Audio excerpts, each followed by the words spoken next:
Ang pangunahing tauhan sa kwento ay isang binatang nagngangalang Ren. Pinalaya siya mula sa kanyang hero team dahil ang tanging kakayahan niya ay ang pagkontrol sa mga hayop. Bilang isang beast tamer, nakikipagkontrata siya sa puso ng iba't ibang uri ng hayop upang magamit ang kanilang kapangyarihan. Hindi talaga panglabanan ng isang beast tamer, ngunit bilang miyembro ng hero team, palaging ginagawa ni Ren ang kanyang makakaya sa support role at sinisikap na mabuo ang tiwala ng kanyang mga kasamahan. Isang araw, bigla siyang pinatalsik ng grupo dahil sa tingin nila ay wala siyang silbi. Noong una, inakala ni Ren na nagbibiro lamang sila. Ngunit ang malamig at mapanghamak na mga tingin ni na Arios, Ageth, Lin, at Mina ang nagpatunay na seryoso sila. Tinawag siyang pabigat dahil hindi raw siya kayang magbigay ng direktang pinsala sa mga kalaban at nakakadagdag lamang ng problema sa laban. Hindi inasahan ni Ren na sa paningin ng lahat ay isa lamang siyang walang kwenta. Nanginginig ang kanyang mga kamay habang inaalis ang kanyang balabal at tahimik na umalis sa gitna ng mapanuyang pagtawa ng kanyang mga dating kakampi. Mag-isang naupo si Ren at inaalala ang lahat ng kanyang pinagdaanan. Sa bawat misyon, palagi siyang hinuhusgahan dahil isa lamang siyang beast tamer na wala raw ibang kayang gawin. Hindi niya alam kung ano ang susunod niyang hakbang. Habang nag-iisip, bigla siyang napalibutan ng grupo ng mga bata na nagtatanong tungkol sa pagiging bayani niya. Nabulol si Ren at hindi alam kung paano sisigot. Ngunit dahil gustong-gusto ng mga bata na makita ang kanyang kakayahan, tumayo siya at nakipagkontrata sa isang agila upang ipakita ang kanyang kapangyarihan. Pagkatapos nito, nalaman niya na hindi maganda ang reputasyon ng hero group sa mga ordinaryong tao sa lugar na iyon. Mas gusto pa nga ng mga bata si Ren dahil palagi niya silang nilalaro at kinakausap. Pangarap din nilang maging adventurer balang araw at kumita ng maraming pera. Sa salitang adventurer, may pumasok na ideya sa isipan ni Ren. Agad siyang nagtungo sa Adventurers Guild. Doon niya nakilala ang receptionist na si Natalie. Ipapaliwanag pa lamang sana nito ang pagsusulit para maging adventurer nang tanungin ni Ren kung maaari ba siyang bigyan ng detalyadong paliwanag tungkol sa pagiging adventurer. Nagulat si Natalie sa pagiging seryoso ni Ren at ipinaliwanag na maraming aplikante ang kumukuha ng basic test. Isa-isa niyang ipinaliwanag ang proseso. Nang makita niyang handa na si Ren, tinalakay niya ang mismong pagsusulit. Ngunit nang malaman niyang beast tamer si Ren, nag-alala si Natalie at sinabi na baka hindi niya kayanin mag-isa. Muling tumusok sa puso ni Ren ang mga salitang iyon. Katulad ng sinabi ng kanyang mga dating kakampi. Gayunpaman, pinatatag niya ang kanyang loob at sinubukan ang unang pagsusulit, talunin ang 10 goblin at mangolekta ng 20 bungkus ng herbs. Dahil sa kanyang kakayahan bilang beast tamer, mabilis niyang natunto ng mga goblin at matagumpay na natapos ang F-rank mission. Bigla siyang nakarinig ng sigaw mula sa di kalayuan. Agad siyang tumakbo at nakita ang isang dalagang napapalibutan ng assassin tiger. Halos walang epekto ang maliit niyang patalim sa halimaw. Habang nakatuon ang atensyon ng tigre sa kanya, sinabihan niya ang dalaga na tumakbo na. Sa sandaling iyon, wala siyang hayop na maaaring kontratahin at wala ring armas sa paligid. Habang nag-iisip siya ng paraan, may biglang lumitaw sa likod ng assassin tiger. Isang dalagang kulay rosas ang buhok ang tumalo ng napakataas at malakas na inatake ang likod ng halimaw na nagdulot ng matinding pinsala. Sa isang malakas na atake, natalo niya ang assassin tiger. Pagkatapos, mahinhin siyang umupo sa ibabaw ng katawan ng halimaw. Ang babaeng iyon ay nagngangalang Con-Aid. Batay sa kanyang anyo, napagtanto ni Ren na kabilang siya sa Spirit Cat Clan, isa sa pinakamalalakas at pinakabihirang lahi na sinasabing nanganganib ng maubos. Biglang nanghina si Con-Aid at bumagsak sa lupa. Mabilis siyang sinalo ni Ren at nag-alalang baka sugatan ito. Ngunit nang ailapit niya ang kanyang tenga sa dalaga, nalaman niyang gutom lamang ito. Ibinahagi ni Ren ang kanyang pagkain. Habang pinapanood niya si Con-Aid na kumakain, hindi siya makapaniwala na isang miyembro ng Spirit Cat Clan ang nasa harapan niya. Inamin ni Con-Aid na ilang araw na siyang hindi nakakain. Matapos mabusog, ipinakilala niya ang kanyang sarili. Nang ipakilala rin ni Ren ang sarili niya, agad siyang itinaman ni Con-Aid at sinabing tawagin lamang siya sa kanyang pangalan at huwag nang gumamit ng anumang titulo. Nagtanong si Ren kung bakit siya napunta sa kagubatan. Ayon kay Con-Aid, nababagot siya sa tahimik na buhay sa kabundukan kaya nagpa siya siyang maglakbay. Sa paglalakbay na iyon, nakilala niya si Ren. Hiniling ni Con-Aid kay Ren na ikwento ang kanyang buhay. Hindi maintindihan ni Ren kung bakit at sa tuwing nagkukwento siya tungkol sa sarili niya ay nakakaramdam siya ng hindi komportableng pakiramdam. Gayunpaman, kay Con-Aid, nagawa niyang ibahagi ang lahat. Nang marinig ni Con-Aid kung paano siya pinalaya sa hero group, nagalit ito para kay Ren. Lubos ang pasasalamat ni Ren dahil may isang taong nakaunawa sa kanya. Kahit galit si Con-Aid sa mga taong nagpatalsik kay Ren dahil hindi naman ito pinapansin ni Ren, pinili na rin niyang palampasin ang galit niya. Medyo nailang si Ren, ngunit bigla niya itong tinapak sa ulo bilang pasasalamat. Hindi niya inaasahang kusa niya itong nagawa, ngunit dahil mukhang nagustuhan naman iyon ni Con-Aid, hinayaan na lamang niya. Pagkaraan, nilinaw ni Con-Aid ang isang bagay. Hindi kailanman naging walang silbi si Ren. Sa katunayan, napakalakas niya at kahanga-hanga ang kanyang kakayahan bilang beast tamer. Ayon sa kanya, noong una pa lamang silang nagkita ay nakaramdam na siya ng kakaibang sensasyon na para bang may dumaloy na kuryente sa kanyang katawan. Ngunit matapos pag-isipan iyon, napagtanto ni Ren na hindi ang pagkontrol sa isang makapangyarihang lahi ang mahalaga sa kanya, kundi ang mapalapit kay Con-Aid. Kinagat ni Ren ang kanyang daliri upang maglabas ng kaunting dugo bilang paghahanda sa pagbuo ng kontrata kay Con-Aid. Sa paglikha ng kontrata, kinakailangang kusang banggitin ni Con-Aid ang kanyang pangalan upang maging ganap ang kasunduan. Hindi inaasahan ni Ren na kusang sinabi ni Con-Aid ang kanyang pangalan na tila pumapayag na makipagkontrata sa kanya. Nabuo ang kontrata nang lumitaw ang isang pulang bilog na marka sa kamay ni Con-Aid. Nagkamay silang dalawa bilang tanda ng kanilang kasunduan. Isang beast tamer na katatapos lamang mawala ng mga kakampi at layunin sa buhay ang ngayon ay nakipagkontrata sa isa sa pinakamalalakas na lahi. Gayunpaman, bago sila bumalik sa Fire City, kailangan muna nilang tapusin ang mission ng Adventurers Guild. Habang gumagawa si Ren ng pansamantalang kontrata sa isang kuneho, nagselos si Con-Aid. Ngunit naliw din siya sa malalambot na mga kuneho. Nang makita niyang nakikipagkontrata si Ren sa marami pang kuneho upang tumulong sa pag-aani, lalo siyang nagselos. Si Ren naman ay walang kamalay-malay sa nararamdaman ni Con-Aid. Sa maikling oras, natapos ni Ren ang itinakdang gawain at pumasa sa pagsusulit. Binigyan siya ni Natalie ng F-Rank Adventurer card at 50 copper coins bilang gantimpala. Sinabi ni Natalie na mas lalaki ang kita kapag na-promote siya. Matapos matanggap ang pera, sinabi ni Ren kay Con-Aid na magsisimula na siyang tumanggap ng mga komisyon. Masaya siyang sinuportahan ni Con-Aid. Biglang may isang bastos na lalaki ang lumapit sa kanila. Nang makita niyang kabilang si Con-Aid sa bihirang Spirit Cat Clan, agad siyang nagkaroon ng interes. Malamig ang tugon ni Con-Aid, ngunit lalo lamang siyang naengganyo at inaya pa siyang uminom. Minamaliit din niya si Ren sa harap ni Con-Aid. Nangunot ang noo ni Con-Aid at hindi nagdalawang isip na ipahayag sa harap ng lahat na si Ren ang master na kumukontrata sa kanya. Nagulat ang lalaki at natawa. Hindi siya makapaniwala na may kayang kumontrol sa Spirit Cat Clan. Dahil dito, hinamon niya si Ren ng laban at itinaya pa si Con-Aid. Kung iiwas si Ren, maaaring manggulo pa rin ang lalaki kay Con-Aid. Kaya tinanggap niya ang hamon. Ilang segundo lamang ang lumipas ay agad niyang natalo ang lalaki. Hindi niya namalayan kung paano nangyari iyon. Samantala, ang kalaban ay napahawak sa braso at sumisigaw sa sakit. Narinig ni Natalie ang kaguluhan at agad na lumabas. Nang makita niyang ang lalaking iyon ang matagal nang nanggugulo sa guild, humingi siya ng paumanhin kay Ren at sinabing pinag-iisipan na nilang tanggalan ito ng adventurer status. Ngunit bago pa siya matapos magsalita, hinawakan ng lalaki ang kanyang palda. Agad siyang kumilos at tinuruan ito ng leksyon.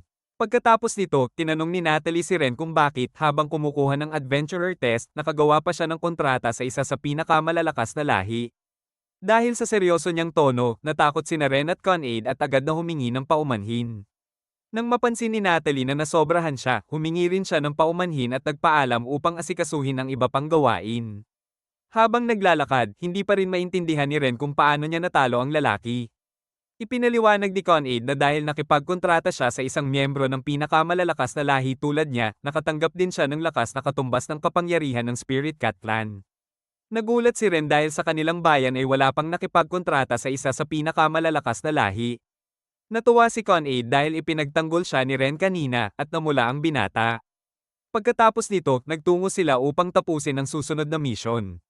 Inakala ni Con-Aid na ang mga adventurer ay gumagamit ng malalaking espada o nagal iligtas ng mga prinsesang bihag, ngunit ang kanilang gawain ay pag-aani lamang ng herbs. Ipinaliwanag ni Ren na dahil F-rank pa lamang siya, ang pinakamababang antas, simpleng mga komisyon pa lamang ang maaari niyang tanggapin. Pagkarinig nito, pinasigla ni Con-Aid ang sarili at sinubukang tulungan si Ren sa pag-aani. Hindi inaasahan na ang mga kunhong pansamantalang kinentrata ni Ren ay natapos na agad ang gawain.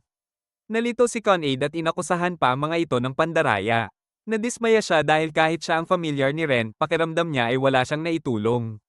Bigla silang nakarinig ng malakas na sigawan mula sa di kalayuan kaya agad silang tumakbo papunta roon. Pagdating nila, nakita nila ang isang grupo ng malalaki at mukhang mararahas na lalaki na pinaliligiran at inaapi ang isang matandang lalaki. Ayon sa nalalaman ni Con-Aid mula sa kanyang paglalakbay, ang mga ito ay ang Black Fang Bandits, isang grupo na may mahigit 100 miyembro. Kilala sila sa pagiging malupit at immoral at palaging gumagawa ng masasamang bagay. Isa rin silang mapanganib na kalaban. Iminungkahi ni Con-Aid na tumawag muna sila ng tulong, ngunit sinabi ni Ren na wala ng oras at kailangan na nilang kumilos agad. Nakita ni Con-Aid ang tapang ni Ren at nakaramdam siya ng paghanga. Inatasan siya ni Ren na protektahan ng matanda habang siya ang haharap sa iba. Pagkasabi pa lamang niya, sabay silang sumugod at mabilis na pinabagsak ang mga bandido isa-isa. Habang nakikipaglaban, napaisip si Con-Aid. Nang makipagkontrata si Ren sa kanya, isang spirit cat mula sa pinakamalakas na angkan, nakatanggap ito ng malaking kapangyarihan. Nag-alala siya kung baka mapahamak si Ren. Bilang familiar, naisip niyang mas dapat siya ang nasa unahan. Ngunit sa bawat pagkakataon, si Ren ang laging nauuna upang protektahan siya. Sa tuwing nakikita niya ang tindig ni Ren sa pakikipaglaban, hindi niya maalis ang tingin dito at nararamdaman niyang bumibilis ang tibok ng kanyang puso. Matapos nilang talunin ang mga bandido, napansin ni Ren na namumula ang mukha ni Con-Aid. Agad itong nagpalusot at nagpalit ng usapan. Lumapit ang matanda at nagpasalamat sa kanilang dalawa. Nagtaka si Ren kung bakit ang isang mangangalakal ay walang kasamang gwardya. Ipinaliwanag ng matanda na may inupahan siyang bantay ngunit tumakas ito nang dumating ang mga bandido.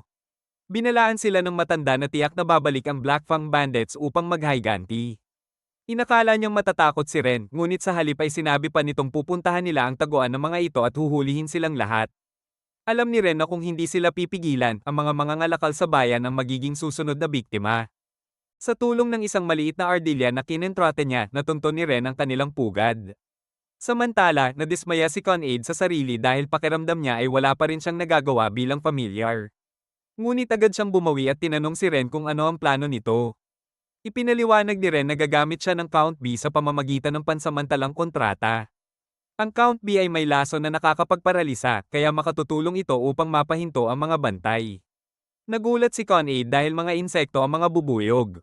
Ipinaliwanag ni Ren na nag-aral din siya ng insect taming, isang sangay ng beast taming na nakatuon sa pagkontrol ng mga insekto. Pagkatapos, hiniling ni Ren kay Con-Aid na bumalik sa bayan upang tumawag ng mga reinforcement. Ngayon lamang siya nabigyan ng gawain na makatutulong kay Ren, kaya agad siyang pumayag at tumungo sa bayan upang humingi ng tulong sa Night Squadron, isang grupong pinapatakbo ng estado na nagpoprotekta sa mga lungsod at bayan. Habang papalayo si Con-Aid, nagtipon na ang mga Count B at ginamit ni Ren ang pansamantalang kontrata upang kontrolin ang mga ito. Samantala, sina Lin at Mina ay desperadong tumatakbo upang makatakas mula sa mga bandido. Nais lamang sana nilang kumita ng kaunting pera habang nagpapalipas ng oras bago sakupin ang Lost Forest. Tinanggap nila ang isang misyon na hindi nila maaaring mabaygo. Kung alam lamang nila na magiging magulo ito, mas mabuti pang pinuntahan na lang nila sina Arios at Agheth. Sa inis, sinisinilin ang Beast Tamer na kasama nila na naunang tumakas. Sinabi rin nito na isa lamang siyang Beast Tamer kaya hindi siya angkop sa labanan. Nabanggit ni Lin si Ren at sinabing kahit wala raw itong silbi, marunong pa rin itong lumaban sa unahan at kayang magpakontrol ng maraming hayop ng sabay-sabay. Nagulat ang Beast Tamer sa narinig. Karaniwan, ang mga tulad nila ay hindi kayang magkontrol ng dalawa, lalo na ng 10. Kapag sobra ang sabay-sabay na kinokontrol, masisira ang kanilang nerbiyos dahil sa bigat ng kapangyarihan. Gayunpaman, kalahati ang pagdududa ni Lin dahil nakita niyang kayang kontrolin ni Ren ang 12-dosenang hayop ng tila walang kahirap-hirap. Sa huli, nagpasya si Lin na ipasa kay Ren ang kabigwang mission upang mapanatili ang reputasyon ng hero team. Tinakot niya ang Beast Tamer kaya ito tumakbo sa takot. Kahit hindi lubos na naniniwala, napansin ni Mina na may pagkakahawig ang sinabi ng lalaking iyon sa mga salita ni Ren noon. Ngunit ayaw tanggapin ni Lin na maaaring mas mataas ang kakayahan ni Ren kaysa sa inaakala nila. Samantala, ang mga bandido ay naparalisa na ng laso ng Count B at hindi na makagalaw. Dumating din si Con-Aid kasama ang mga tauhan ng Night Squadron upang tumulong sa tamang oras. Hindi nila inaasahan na mga adventurer lamang tulad ni Ren ang kasama nila, hindi miyembro ng Night Squadron. Nagulat ang lahat na naglakas loob si Ren harapin ang buong Black Fang Bandits. Maayos ang lahat hanggang sa biglang may malakas na ugong mula sa likod ng pinto. Ito ang Demon Lizard King, isang nilalang na pantay sa rank C na naitama na ng mga bandido noon pa man. Sa sandaling iyon, naging baliw ang Lizard King at ginamit ang buntot nito upang itapon ang lahat sa paligid. Tumalon si Ren at pinaabot ang isang suntok sa halimaw. Sumunod si Con-Aid sa pamamagitan ng pagtama sa panga nito, sinabihan ni Ren ang lahat na lumikas sa labas habang siya at si Con-Aid ay nanatili upang labanan ang halimaw. Naalala niya ang panahon na kasama pa siya sa grupo ni na Arios at Ages. Sigurado silang wala siyang magagawa noon. Ngunit ngayon, iba na siya at may kasama na siyang malakas, si Con-Aid. Nag-aalala at nanalangin ng mga tao sa labas para sa kaligtasan nila. Sa kabutihang palad, nakatayo silang ligtas sa harap ng lahat matapos ang laban. Sa sitwasyong iyon, tila nakatanggap si Ren ng pagkilala mula sa lahat kahit pinalayas siya sa hero team dahil sa kakayahan niyang hindi gaanong napapansin.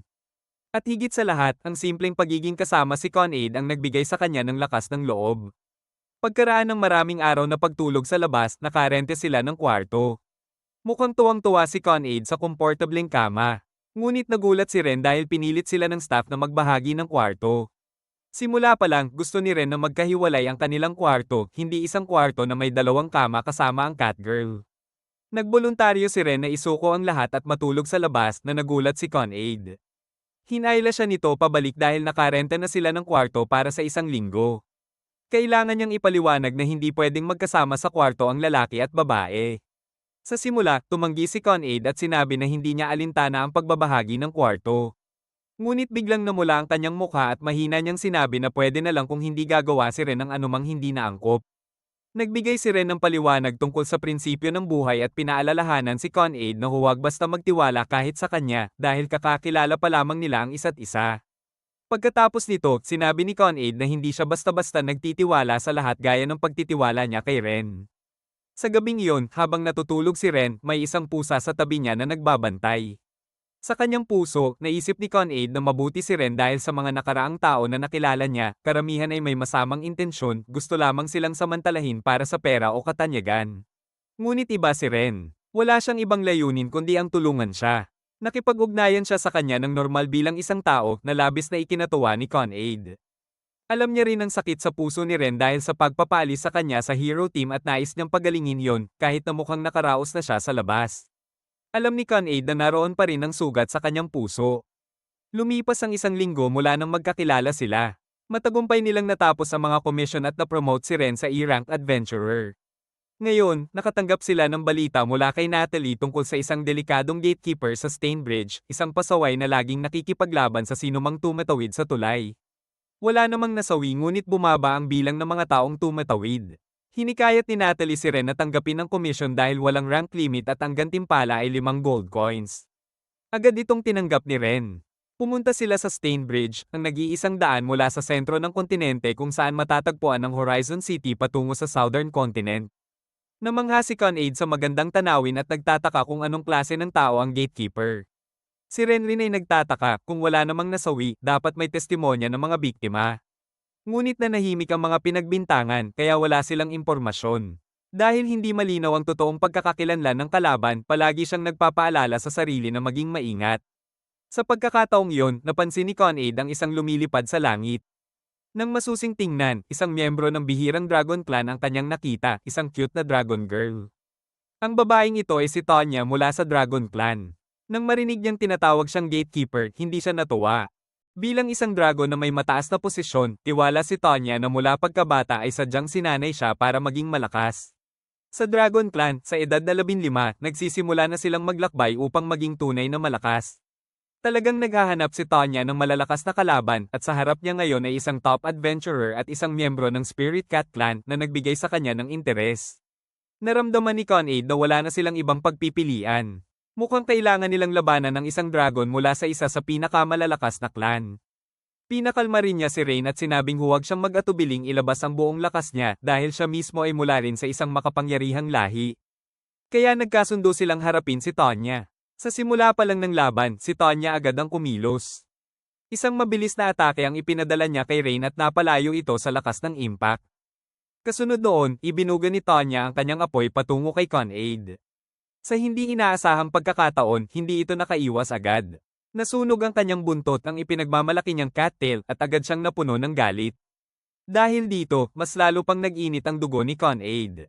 Determinado siyang turuan ng leksyon si Tonya. Sabay silang sumugod at nagbanggaan sa harap ni Rain na namangha sa halos pantay nilang lakas. Sumali rin si Rain upang suportahan si Con-Aid pero mabilis siyang hinarang ni Tonya. Sa isang iglap, hinawakan niya silang dalawa at inikat na parang mga kuliglig. Inilabas ni Tonya ang kanyang huling atake, isang matinding bugso ng apoy sa maximum power. Sa kabutihang palad, sa huling segundo ay nagkaisa sina Rain at Con-Aid at nakalapag ng maayos habang iniiwasan ng napakalakas na apoy. Matapos makipaglaban sa isang miyembro ng Dragon Clan, napagtanto ni Rain kung bakit kabilang ito sa pinakamalalakas na lahi. Kaya nagpasya siyang gamitin ang sarili niyang estilo bilang isang beast tamer. Iniwan niya si Con-Aid upang pigilan muna si Tonya. Masunarang tumango ang Spirit Cat at sunod-sunod na suntok ang pinakawalan kay Tonya, parang isang mabangis na tigre. Samantala, tumutok si Rain at inalala ang presensya ng isang hayop na naramdaman niya kanina sa labanan. Gumawa siya ng pansamantalang kontrata sa isang agila upang tawagin ang mga kapwa nito. Bumalik si Rain dala ang isang grupo ng mga agile ang kakakontrata lang niya. Pinalipad niya ang mga ito sa itaas ni Tonya upang tuktukin ito. Kahit hindi ganoon kalakas ang pinsala ng kanilang tuka, bigla namang hindi makagalaw si Tonya. Ang mga ibong iyon ay mula sa isang uri na may matingkad na balahibo, senyales na sila ay may lason. Sa dami ng lasong natanggap niya, kahit isang miyembro ng Dragon Clan ay pansamantalang mapaparalisa. Sa hindi inaasahan, agad na sumuko si Tonya. Nagulat sina Rain at Con-Aid. Sa sobrang tuwa, mahigpit na niyakap ni Con-Aid si Rain. Lumapit si Rain at inalok si Tonya na sumama sa kanila. Ngumiti ito nang may pangungutya, iniisip na baka ibenta lang siya. Pero malinaw kay Rain na gusto lang niyang makipag-usap ng maayos. Matigas na tumanggi si Tonya. Sa halip na magalit, nginitian lang siya ni Rain ng banayad. Hindi niya namalayang namula siya at nakaramdam ng kakaibang kilig. Ngunit bigla siyang nakaramdam ng malamig na presensya mula kay Con-Aid sa tabi niya. Binalaan siya nito na huwag gambalain si Rain kung ayaw niyang matulad sa sinapit niya kanina. Pagbalik nila sa guild, labis ang gulat ni Natalie nang malamang napaalis na ni Rain ang gatekeeper. Paulit-ulit siyang nagpasalamat at napatingin sa pulang buhok at sungay ng kanilang bagong kasama.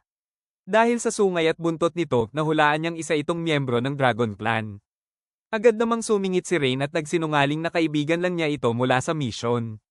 Aakto sana si Tonya upang ipakilala ang sarili ng marangal, pero mabilis siyang pinatahimik at hinayla palayo ni Rain at Con-Aid. Habang naglalakad, bigla na lang naglaho si Tonya. Lumalabas na tuwing may nakikita siyang malakas na tao, hinahamon niya agad sa one-on-one. Paulit-ulit din niyang gustong ipahayag ang kanyang tunay na pagkakakilanlan, kaya halos himatayin na sina Rain at Con-Aid sa kakabantay sa kanya. Nang sa wakas ay pagsabihan siya, napahiya si Tonya. Sinabi ni Rain na mas mabuting umalis muna siya sa lungsod dahil hindi dapat kumalat ang usapin tungkol sa gatekeeper. Kapag nangako siyang hindi na ito uulitin, hahayaan niya itong umalis. Doon naalala ni Con-Aid kung bakit hindi na kumalat ang tunay na identidad ni Tonya noon. Simple lang ang sagot, ang mga natalo sa kanya ay masyadong napahiya para aminin na tinalo sila ng isang babae. Ayon sa patakaran ng Dragon Clan, kailangan sanang bumalik si Tonya sa pagsasanay. Pero sa halip, nagdesisyon siyang sumama kina Rain para doon na lang magpalakas. Bigla niyang niyakap ang leeg ni Rain at inamin na gusto niya ito. Agad namang nagtayo ang balahibo ni Con-Aid sa inis. Hindi pa doon nagtapos, hiniling pa ni Tonya na gumawa si Rain ng kontrata sa kanya.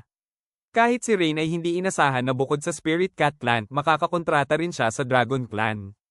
Nang mabuo ang kontrata, lumitaw ang pulang marka sa kamay ni Tonya. Doon niya naramdaman ang kakaibang koneksyon, para bang palagi siyang nakaugnay kay Rain at kailangang sumunod sa kanya. Samantala, pakiramdam ni Rain ay naubos na ang lahat ng swerte niya sa buhay. Sa kabilang banda, nahihirapan ang grupo ni Aryo sa gubat sa loob ng isang linggo nang walang progreso. Bigla niyang naisip na painin si Rain upang bumalik at tulungan sila, at kapag natapos na ang problema sa Lost Forest, muli nila itong itataboy. Habang sina Con-Aid at Tonya ay halos mag-away dahil sa kama, si Rain naman ay tahimik na natutulog sa sahig, walang pakialam sa mundo. Sa wakas, opisyal nang sumali si Tonya sa team ni Rain. Ang bagong mission nila, puksain ng mga slime. Madalas itong minamaliit na mga adventurer kaya dummy at sumisira ng mga bukirin.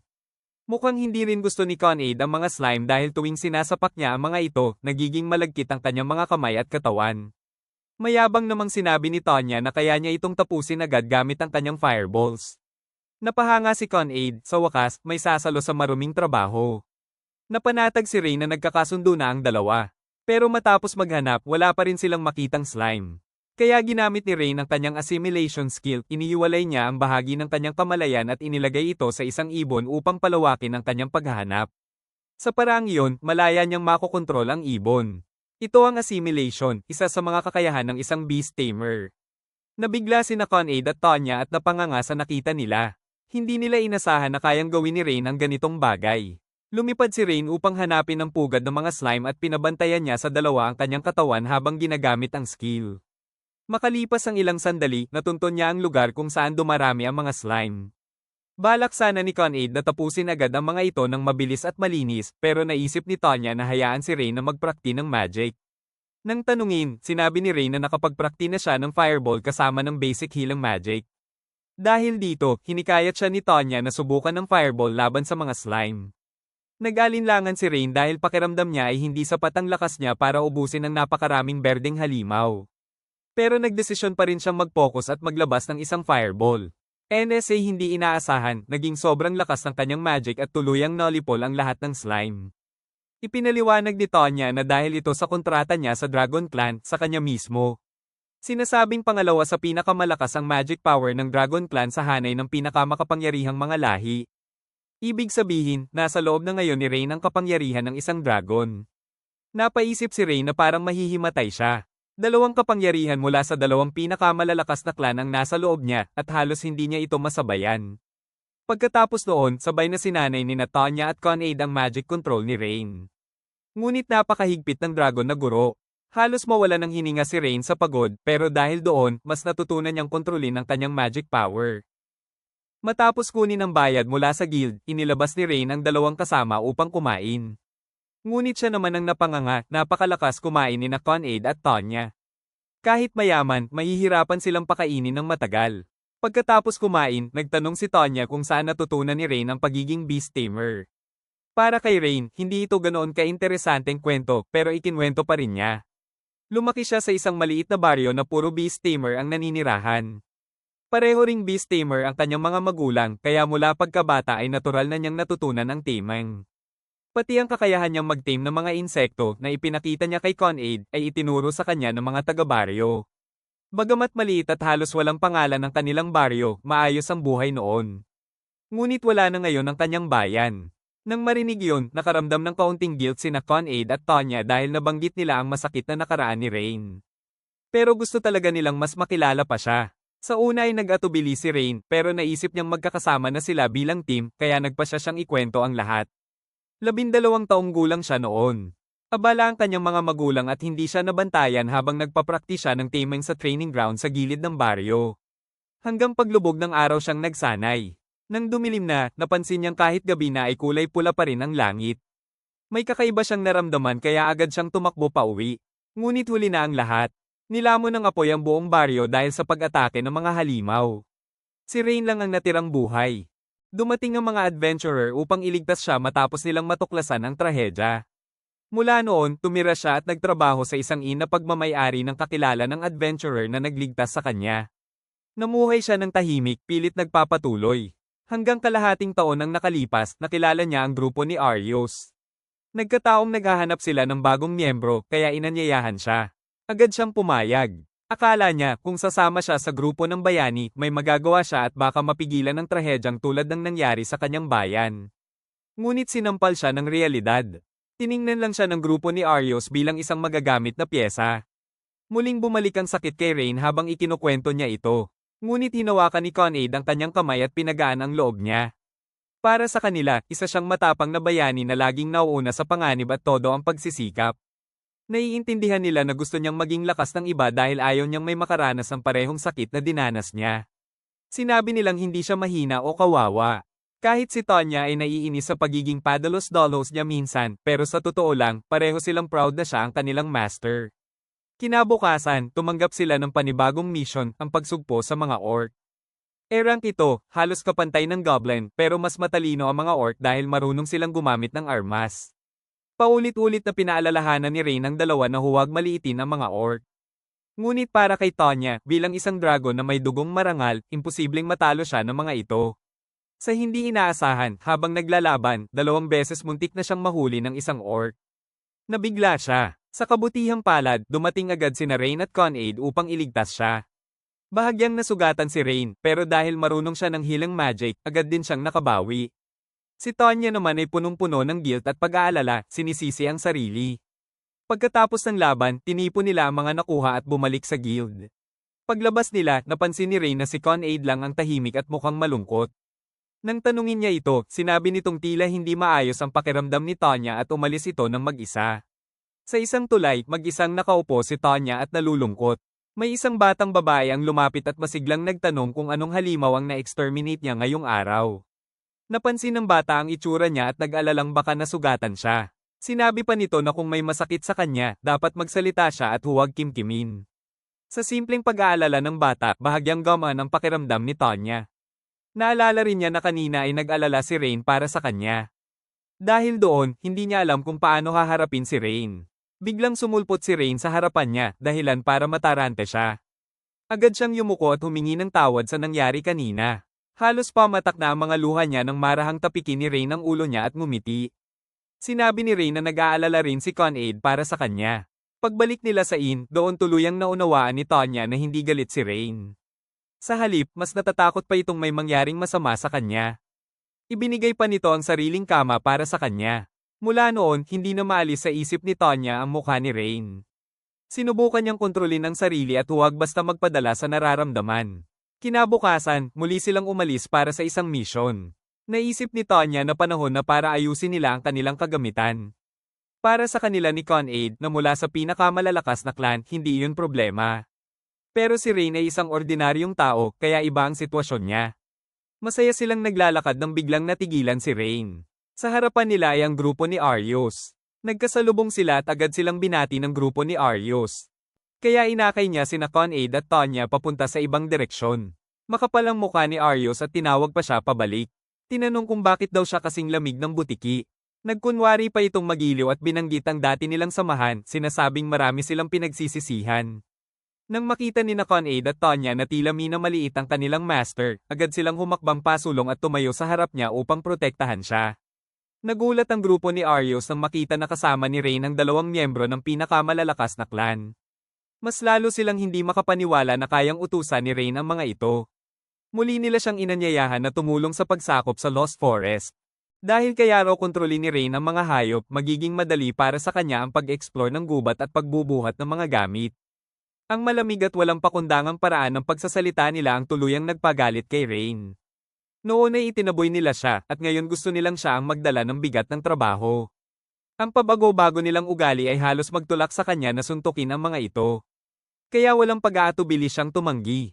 Inakay niya ang dalawang kasama upang umalis. Ngunit biglang tinawag siya ni Mina. Gumamit ito ng magagandang salita tungkol sa pagliligtas sa mundo upang kumbinsihin siya. Sinabi ni Mina ang lahat ng iyon upang maantig ang puso ni Rain. Dahil sa kwentong iyon, bumalik sa isip ni Rain ang trahedya ng kanyang nakaraan, ang larawan ng kanyang baryong nilamon ng apoy. Muling nabuhay ang sakit sa kanyang puso. Dahil sa kabutihan ng loob niya, nanaig ang awa kaysa galit. Pumayag si Rain na samahan at tulungan ng grupo ni Arios. Ngunit sa halip na pasalamatan siya, sinalubong siya ng malamig at mapangmata na mga tingin. Para bang iniisip nilang kaya nilang malinlang ang dalawang magagandang kasama niya. Kahit labag sa loob, wala nang nagawa sina Con-Aid at Tanya dahil iyon ang desisyon ng kanilang master. Gayunpaman, malinaw ang banta nila, kailangang humingi ng maayos na tawad ang grupo kay Rain. Kahit pa raw lumuhad at yumuko ang mga ito, tatanggapin nila. Napilitang lumuhad at yumuko si Arios, ngunit halatang nagngingit-ngit sa galit. Buong grupo ay puno ng pride at naniniwalang wala silang ginawang mali. Lumapit si Arios, hinawakan ng kwelyo ni Rain at sinermonan siya, sinasabing hindi niya marunong sanayin ang kanyang mga alaga. Kitang-kita ang inis sa mukha ni Rain nang marinig niyang tinawag na pets sina Con-Aid at Tanya. Nang insultuhan ng kanyang mga kasama, hindi na napigilan ni Rain ang sarili. Sinuntok niya si Arios at agad itong bumagsak. Unti-unting naging mabangis ang tingin ni Rain habang binabalaan silang huwag hahawakan ng kanyang mga kasama. Tumayo si Arios at hinamon si Rain sa isang laban. Sina Con-Aid at Tanya ang haharap sa iba pang miyembro habang si Arios at Rain ang maglalaban ng harapan. Unang laban, si Agathe laban kay Con-Aid. Punong-puno ng galit si Con-Aid. Gusto niyang iparanas dito ang leksyon at ipilit ang paghingi nito ng tawad kay Rain. Sumugod si Con-Aid na parang bagyo, halos hindi makadepensa si Agathe. Gumamit ito ng Fireblade technique at tila sapat iyon para pigilan siya. Ngunit sa isang iglap, sinipa siya ni Con-Aid at napako siya sa kinatatayuan. Nang maramdaman ni Con-Aid na iyon na ang buong lakas ng kalaban, nagpasya siyang gumamit lang ng kalahati ng kanyang kapangyarihan. Hindi na nag-aksaya ng salita si Con-Aid. Mabilis siyang lumipad papunta sa kalaban at binigyan ito ng isang malakas na sipa na nagpatalsik dito diretso sa isang puno, duguan at bagsak. Samantala, si Tonya ang humarap sa dalawang natitirang miyembro. Isang pitik lang ng daliri niya ang sapat upang inyutralize ang kanilang magic. Nakita ni Tonya ang pagkabigla sa mga mukha nila at napangiti siya, parang panahon ng ani. Pinilit ng dalawa na pagsamahin muli ang kanilang magic laban sa kanya, pero sa bawat pitik ng daliri ni Tonya, nawawala lang ito. Walang epekto ang kanilang magic sa isang miyembro ng Dragon Clan. Dahil hindi na nila siya matalo, nagsimula silang mang-insulto, tinatawag siyang butiki at pinagbubuhusan ng sunod-sunod na atake. Ngunit sa bawat pagtatangka nila, isang pitik lang ni Tonya at nabubura ang lahat. Paulit-ulit na pagkabigo ang tuluyang sumire sa kanilang fighting spirit hanggang sa bumagsak sila sa harap niya.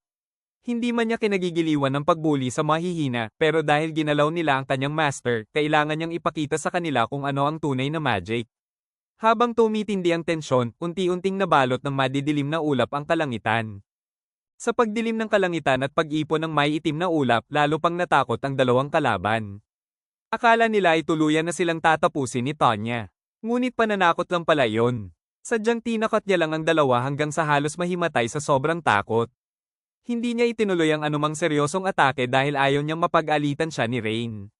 Kaya hinayaan na lang niya ang mga ito. Samantala, sa simula pa lang ng laban nila, ininsulto na ni Aryo si Rain. Pero hindi siya nagpadala sa galit at hindi agad umatake. Doon nagsimula ang tunay na labanan. Ramdam ni Rain na kalaban niya ang isang tunay na hero. Kahanga-hanga ang husay ni Aryo sa espada. Ngunit hindi nagtagal, bumalik si Rain sa sarili niyang estilo bilang Beast Tamer. Ang lakas ng bawat atake niya ay bunga ng kontrata niya kay Con-Aid at ng matagal niyang pagsasanay sa pag-oobserba ng kalaban. Matagal na niyang pinag-aralan ang galaw ni Aryos, ilang hakbang bago ito umatake, ang galaw ng kamay kapag mag-fe-feint, pati ang ritmo ng pag-swing ng espada. Sa bawat suntok at galaw ni Rain ay nakapaloob ang pinagsamang kapangyarihan ng dalawang pinakamalalakas na clan. Alam ni Rain na kung lalaban siya ng buong seryoso, siguradong matatalo si Aryos. Kaya pinayuhan niya itong sumuko na lang. Pero nanatiling matigas si Aryos. Dahil dito, ginamit ni Rain ang teknik na natutunan niya kay Count B upang paralisahin si Aryos at pilitin itong tanggapin ang pagkatalo. Gayunpaman, hindi pa rin tuluyang nawawala ang sama ng loob ni Rain dahil sa pang-iinsulto nito sa kanyang mga kasama. Sa pagkatalo, kumapit si Aryos sa kahinaan at sinubukang ibalik ang dati nilang samahan. Ngunit hindi na ganoon kadaling malinlang si Rain. Itinaas ni Rain ang kamao at sinuntok si Aryos. Pinahinay niya ang lakas ng suntok. Kung ibinuhos niya ang buong kapangyarihan doon, maaaring hindi na ito nakaligtas. Pagkatapos ng laban, dumating sina Con-Aid at Tonya at agad na yamakap kay Rain. Sama-sama nilang tinahak ang Lost Forest upang mag-explore. Ngunit ang lugar ay talagang mamasa-masa at madilim. Naisip pa ni Tonya na sunugin na lang ang buong gubat para matapos na, pero pinigilan siya ni Rain dahil maraming hayop ang naninirahan doon. Habang naglalakad, pinag-isipan ni Rain na kung may shield man talaga roon, tanging isang hero lang ang maaaring gumamit nito. Tiningnan niya ang mapa na iginuhit ng grupo ni Aryos, ngunit pakiramdam niya ay wala na itong silbi. Masyadong mabilis magbago at lumago ang kagubatan. Naalala niya kung paano tinakot ni Tonya ang grupo kanina, at kahit papaano ay gamaan ang loob niya. Nagbigay pa rin ng impormasyon si Aryos. Ayon sa kanya, ang halimaw sa pinakaloob ng Lost Forest ay nagtataglay ng Shield of Truth, ang mahalagang sandata para talunin ang Demon Lord. Ngunit kahit nagbibigay ng impormasyon, mayabang pa rin ang tono ni Aryos at halatang hindi nagsisisi. Dahil dito, pinagsabihan siya ni Con-Aid. Isang tapik lang ni Rain sa ulo ng dalawa ang sapat upang kumalma sila. Pakiramdam ni Con-Aid at Tonya ay hindi nila karapat-dapat ang tulong ni Rain. Naisip pa ni Tonya na kung kinakailangan, siya na lang ang tatalo sa Demon Lord. Napansin ni Rain ang pag-aalala nila. Marahan niya silang tinapak sa ulo at sinabing magiging maayos ang lahat. Pagkatapos, tumawag siya ng isang ibon at balak muling gamitin ang assimilation upang tuklasin ang kagubatan. Naiwan sina Con-Aid at Tonya upang magbantay sa kanyang katawan. Habang lumilipad sa himpapawid, natuklasan ni Rain ang isang tagong daan. Makitid ito, ngunit tila patungo sa pinakaloob ng kagubatan. Bumalik siya upang gabayan ang dalawa. Ngunit gaano man kalayo ang kanilang lockerin, paulit-ulit silang bumabalik sa lugar kung saan nila inilagay ang marka bilang palatandaan ng daan pabalik. Nadismaya ang tatlo. Iniisip ni Con-Aid na baka maling daan lang ang tinahak nila. Ngunit ayon kay Rain, sinundan niya ang direksyon ng isang kawan ng mga ibon habang lumilipad. Kung siya lang ang naligaw, maiintindihan pa sana, ngunit may kakaiba talaga sa lugar na ito, hindi maaaring nagkataon lang na sabay-sabay silang naligaw. Maging si Tonya ay sumang-ayon kay Rain na may kakaibang nangyayari sa kagubatan. Gumawa si Tonya ng isang magic circle at dinala sila sa mismong lokasyon na pinaghihinalaan niya. Tama ang hinala niya, may illusion magic na nakapaligid sa gitna ng isang malaking puno. Kaya kahit anong lakad nila, paikat-ikot lang sila at bumabalik sa parehong lugar. Matapos ipaliwanag ni Tonya ang sitwasyon, tuluyang namangha si Con-Aid. Inutusan ni Tonya si Con-Aid na putulin ang puno dahil ito ang pinagmumulan ng enchantment. Kapag naalis iyon, makakausad na sila. Ngunit nag-alinlangan si Rain. Tinanong niya kung may paraan bang sirain ang barrier nang hindi kailangang putulin ang puno. Ramdam ni Tonya na napakalakas ng barrier. Hindi naman imposible itong basagin pero aabutin sila ng matagal. Habang naghahanda si Con-Aid na magpakawala ng suntok, bigla silang nagulat sa isang boses mula sa hangin na nag-utos sa kanila na umalis. Mula sa loob ng puno, lumitaw ang isang dalagitang may puting buhok. Ang pangalan niya ay Sora. Agad na napagtanto ni Rain na isa siyang miyembro ng Spirit Clan. Tulad ni na Con-Aid at Tonya, kabilang din siya sa isa sa pinakamalalakas na clan. Isa siyang eksperto sa magic at mas mataas pa ang magic power ng Spirit Clan kumpara sa Dragon Clan. Mahigit 200 taon na ang nakalipas nang itago ng Spirit Clan ang kanilang sarili mula sa mga tao. Para sa kanila, ang pagputol ng mga tao sa kagubatan ay tila pag-atake sa kanilang sariling tahanan. Babuka pa lang sana si Rain upang batiin si Sora. Ngunit bago pa makapagsalita si Rain, diretsahan silang pinaalis ni Sora. Higit pa roon, handa pa niya silang burahin gamit ang kanyang kapangyarihan. Dahil dito, napatras ang tatlo at napilitan silang umatras. Nalito sila. Hindi ba't kilala ang Spirit Clan bilang isang mapayapang lahi? Bakit sila agad inatak mula pa sa simula? Ramdam na ni Rain na may kakaiba kay Sora. Pakiramdam niya ay may kinalaman nito sa barrier na binabantayan nito. Naisip din niya, kahit paggalit ang Spirit Clan sa mga tao, makikipagtulungan ba sila sa mga halimaw? Bago pa niya matapos ang pag-iisip, nagpa siya si Tonya na sumugod pa rin. Siya ang baalang pumihil sa magic ng dalagitang iyon habang si Con-Aid naman ang paputol sa puno. Basta't hindi nila tuluyang matatalo si Sora, susundin nila ang nais ni Rain na makipag-usap. Ngunit nagulat sina Con-Aid at Tonya sa kabaitan ni Rain. Sa kabila ng lahat, gusto pa rin niyang subukang makipag-ayos. Pagbalik nila, mas lalong nagalit si Sora. Hindi niya pinansin ang mga salita ni Rain at agad naghanda ng magic upang burahin sila. Narinig ni na Con-Aid at Tonya ang panganib at handa ng sumugod, pero pinigilan sila ni Rain. Naniniwala siya na kaya niyang tiisin ang mga atake. Bilang isang beast tamer, alam niyang kung haharapin niya ito ng seryoso, may ipapahayag niya ang kanyang tunay na damdamin. Hindi niya sinisi si Sora sa pag-atake, bagay na labis nitong ikinagulat. Hindi maintindihan ni Sora ang kanyang kilos. Tinanong pa niya kung tao ba talaga siya dahil natatakot siyang maging katulad siya ng mga taong Samire sa kanilang tahanan noon. Muli siyang nagpaputok ng magic arrow patungo kay Rain. Sa pagkakataong ito, mabilis na umaksyon sina Con-Aid at Tonya at hinarang ang atake. Nagsalita sila para ipagtanggol si Rain at ipaliwanag na hindi siya masamang tao. Habang pinagmamasdan sila, lalong naguluhan si Sora. Para sa kanya, kakaiba ang mga taong ito, lalo na ang isang Dragon Clan at isang Spirit Cat na handang ipagtanggol ang isang tao. Sa huli, pumayag si Sora na umupo at makipag-usap. Nang marinig niya ang kwento ni Rain tungkol sa paghahanap ng Shield of Truth para tulungan ng hero team ngunit naharang ng barrier, ipinaliwanag ni Sora na siya mismo ang naglatag ng barrier na iyon. Hindi niya maaaring hayaang masira ito dahil iyon ang nagpuputol sa daang papunta sa nayon ng Spirit Clan. Hindi niya hahayaang malagay sa panganib ang kanyang mga kapwa. Ngunit sinabi ni Tonya, hindi ba't ang ginagawa mo ay parang pinoprotektahan mo ang mga halimaw? Sumagot si Sora na walang Shield of Truth sa kagubatang iyon. Sa pinakaloob ng lugar ay ang daan papunta sa nayon ng Spirit Clan. Ang Shield of Truth ay nasa pangangalaga mismo ng Spirit Clan.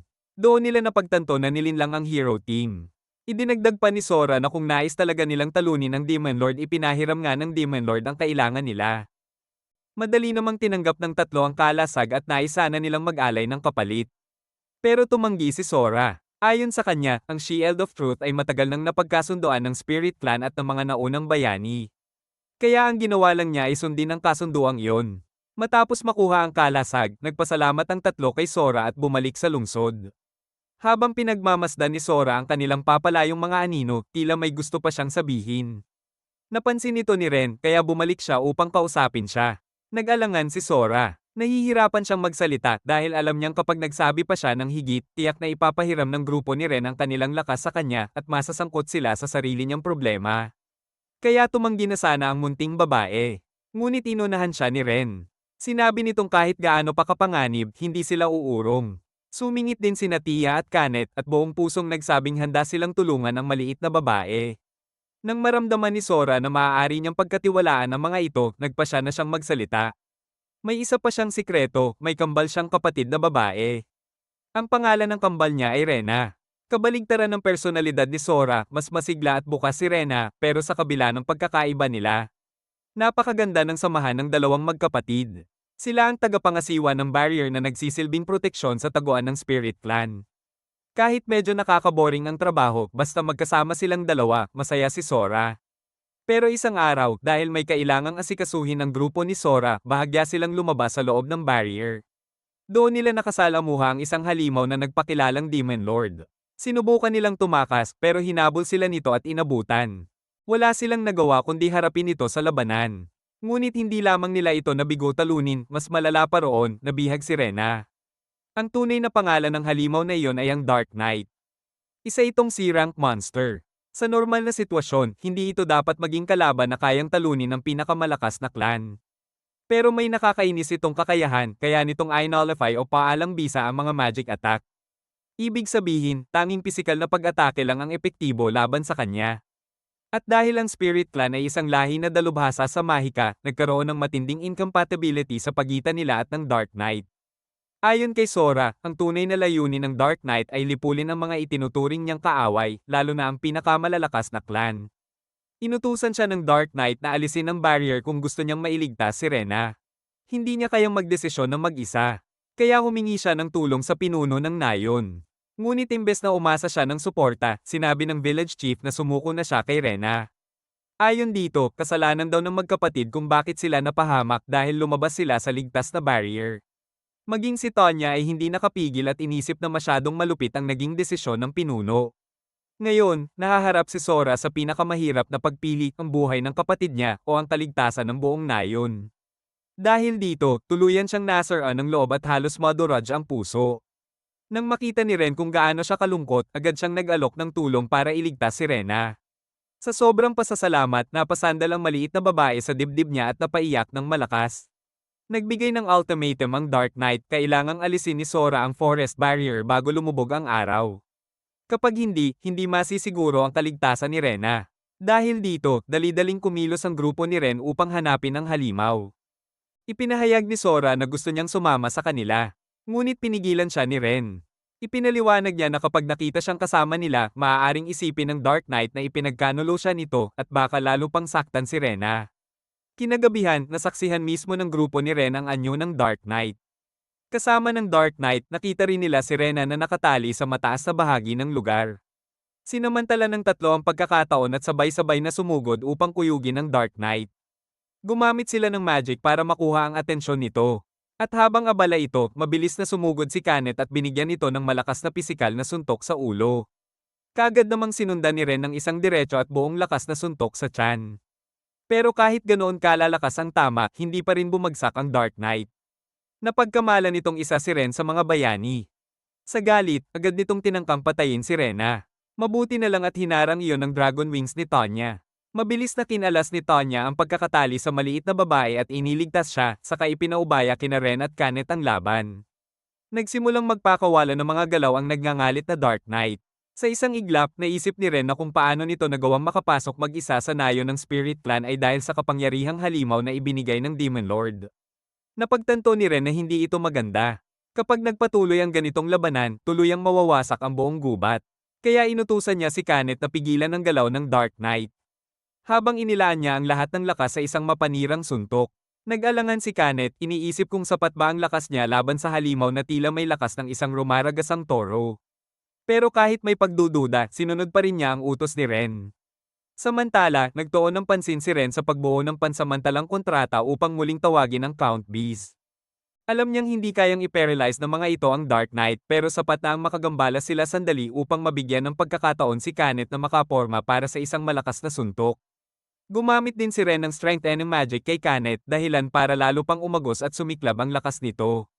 Gaya ng inasahan ni Ren sa lakas ng suntok na yon, naglaho sa isang iglap ang Dark Knight. Hindi maitago ni Kanet ang tuwa sa kapangyarihang ipinagkaloob sa kanya ni Ren. Ipinaliwanag ni Ren na isa itong natatanging magic skill ng mga Beast Tamer, isang uri ng mahika na pansamantalang pinapalakas ang likas sa pisikal na kakayahan ng isang tao. Noon, hindi niya ito magawa dahil kulang siya sa magic power. Pero ngayon, dahil sa dagdag na mana na natanggap niya mula kay Tonya, nagawa niya itong maisakatuparan. Makalipas ang ilang sandali, dumating din si Tonya kasama si Rena na ligtas sa kanyang mga bisig. Maging si Tonya ay nagulat dahil ang strengthening skill na ginamit ni Ren ay isa ng nawawalang teknik. Ngunit nagawa pa rin itong matutunan ni Ren. Napakamot na lang siya sa ulo at sinabing kusa na lang itong dumarating sa kanya. Masayang-masaya ang lahat sa kanilang tagumpay. Dahil sa ingay ng labanan, nagising si Rena. Sa wakas, muling nagkita ang kambal na sina Sora at Rena. Labis ang pasasalamat ni Sora. Kung hindi dahil sa grupo ni Ren, hindi niya alam kung anong kakilakilabot na kaparusahan pa ang maaaring sinapit ng kapatid niya. Ngunit ang mga larawang iyon ay bunga lamang ng imahinasyon ni Ren. Hindi nagtagal, bumalik din sa dati ang magkapatid, nagtatalo at nag-aasaran tulad ng karaniwan. Napansin ni Ren na kahit magkapareho sila ng mukha, tila langit at lupa ang kanilang mga personalidad. Gayunpaman, mukhang ayaw na ng dalawang magkapatid na manatili roon bilang mga tagabantay. Ayaw na ni Sora na makasama ang mga taong handang isuko ang kapatid niya. Nais din nilang makita ang mundo sa labas, hindi lang manatiling nakakulong sa gubat. Pagkarinig nito, agad silang inimbitahan ni Kanet na sumama sa grupo ni Ren upang maglakbay at magsaya. Hindi naman tumutol si Tonya sa ideyang iyon. Samantala, nag-alala si Ren para sa magkapatid. Iniisip niya kung magiging komportable ba sila sa pagsama sa isang grupo na karamihan ay tao. Mahinang sabi ni Sora, hindi ba sinabi mo na may mabubuti at masasamang tao? Hindi man niya alam kung ano ang ugali ng iba, pero pagdating kay Ren, gusto rin niyang sumama sa isang pakikipagsapalaran. Nang marinig ni Ren ang desisyon ng magkapatid, masaya niya silang tinanggap sa grupo. Ngunit may isa pa silang hiling, gusto rin nilang makipagkontrata kay Ren, tulad ni Kanet at Tonya. Pagdating sa Spirit Clan, alam ni Ren na hindi ito magiging madali. Bawat lahi ay may magkakaibang istruktura ng kapangyarihan. Maaari niyang gamitin ang basic tamang method pero ang Spirit Clan ay lampas sa dati niyang karanasan. Para itong isang hamon para sa kanya. Sinimulan niya ang contract magic upang mabigkis sina Sora at Rena ng sabay. Sa huli, naging matagumpay din ang kontrata. Ngunit dahil kabilang sila sa isa sa pinakamalalakas na clan, labis ang naging konsumo nito sa enerhiya ni Ren. Nanghina siya at muntik nang bumagsak, mabuti na lamang at nasalo siya ni Sora. Nang makita yon ni Kanet at Tonya, hindi nila maiwasang magselos. Matapos makumpleto ang komisyon, personal na nagtungo si Ren sa grupo ng mga bayani. Itinaas niya ang Shield of Truth dahilan upang mamangha ang lahat. Si Arios ay hindi pa rin matanggap ang nangyari. Sa loob lamang ng 2 araw, nagawa ni Ren ang hindi nila nakaya sa loob ng 1 linggo. Pinaghinalaan pa nga niyang peke ito. Walang sinabi si Ren at hinayaan silang suriin ng kalasag. Si Mina ang nagsagawa ng magic verification at napatunayang 100% itong tunay, kahit hirap pa ring paniwalaan ni Arios, napansin din niya ang 2 bagong mukha at nausisa kung sino ang mga ito. Tumayo si Ren sa harap niya at sinabing huwag na itong pakialaman. Mabuti na lang at pinaalala niya kina Sora at Rena na itago ang kanilang mga pakpak. Kapag nalaman ng mga tao na bumaba sa Human Village ang Spirit Clan, tiyak na magkakaroon ng kaguluhan. Pagkatapos nito, hiningi ni Ren ang kabayaran sa natapos na komisyon. At sa sarili niya, nangako siyang hindi na muling makikisalamuha sa grupong iyon. Ngunit biglang tinawag siya ni August at tinanong kung nais ba niyang bumalik sa team. Ikanalit ito ni Arios at agad siyang pinagalitan. Ipinaliwanag ni August na dapat mag-isip ang lahat. Sa mga nagdaang pangyayari, malinaw na mahalaga ang suporta ni Ren. Nag-isip sandali ang iba at wala namang tumutol. Nilapitan ni August si Ren at nangakong pagagandahin ang kabayaran at pagtrato sa kanya. Tinatanggap pa siyang muli bilang kapwa bayani upang maglakbay ng magkasama. Ngunit sinabi rin itong huwag na niyang balikan ang nakaraan. Doon sandaling natahimik si Ren. Pakiramdam niya, wala talagang nagbago sa kanila. Napaisip siyang naging hanggal siya noon. Sa sandaling iyon, lumabas si Kanet at ang iba at pinatatag ang loob ni Ren. Inilahad ni Kanet ang kamay niya at sinabing naghihintay sila sa kanya. Nang makita nilang tila tumatanggi si Ren, sinubukan pa siyang hikayatin ni August. Kapag natalo raw nila ang Demon Lord, makakamit niya ang katayuan, katanyagan, at napakalaking halaga ng pera. Ngunit para kay Ren, hindi niya kailangan ng mga iyon. Ang nais niya ay mga tunay na kasama. At malinaw na hindi pa rin nagbabago ang grupo ng mga bayani. Ngayon, nasa harap na niya ang mga taong matagal na niyang hinahanap. Nang hindi nila siya makumbinsi, nauwi sa galit at panlalait ang grupo ni Arios. Tanging si Arios ang nanatiling tahimik, inaalala ang laban nila ni Ren. Ang sakit na naramdaman niya noon ay hindi lamang pisikal, kundi isang kahihiyang hindi niya malimutan. Hindi niya matanggap na isang bayani tulad niya ay natalo ng taong iyon. Sa loob-loob niya, ipinangako niyang siya mismo ang tatapos kay Ren. Sa kabilang banda, napaisip ang grupo kung bakit mga bayani lamang ang maaaring tumalo sa Demon Lord. Ipinaliwanag ni Ren na ayon sa alamat, minsang pinamunuan ng Demon Lord ang sangkatauhan sa pamamagitan ng napakalakas na kapangyarihan. Ang unang henerasyon ng bayani ay nakipagkontrata sa mga Diyos upang pabagsakin ang Demon Lord at tinanggap niya ang dugo ng mga ito sa kanyang katawan. Sa tulong ng kapangyarihang iyon, natalo niya ang Demon Lord, pinalaya ang mga tao, at naghatid ng kapayapaan sa mundo. Para sa kanila, kahanga-hanga ang unang henerasyon ng bayani, malayong malayo kumpara sa mga bayani ngayon. Dahil dito, tanging ang mga bayani, ang may dugong banal ang maaaring umunlad ng walang limitasyon at mag-ipon ng sapat na lakas upang talunin ang Demon Lord. Ngunit para kay Kanet, hindi naman mukhang ganoon si Arios. Ayon naman kay Sora, kung susundin ang loika, tila si Ren ay katulad din ng isang bayani. Nakipagkontrata siya sa tatlong pinakamalalakas na clan at nakukuha ang kanilang mga kakayahan. Para bang nalampasan na niya ang hangganan ng karaniwang tao. Dagdag pa ni Kanet, kung magpapatuloy si Ren sa pakikipagkontrata sa mas marami pang malalakas na clan at patuloy na palalakasin ang sarili, maaaring magkaroon siya ng kapangyarihang sapat upang wasakin ang Demon Lord. Nalito si Ren sa mga papuring iyon. Totoo, noong kasama pa siya sa hero team. Iyon ang layunin niya. Ngunit nang itaboy siya, nawala ang pangarap na iyon. Ngayon, masaya siya kasama ang bagong grupo. Pero sa totoo lang, kung may kakayahan siya, nais din niyang subukang harapin ang Demon Lord balang araw. Ngunit iba ang laban na iyon kumpara sa karaniwang komisyon.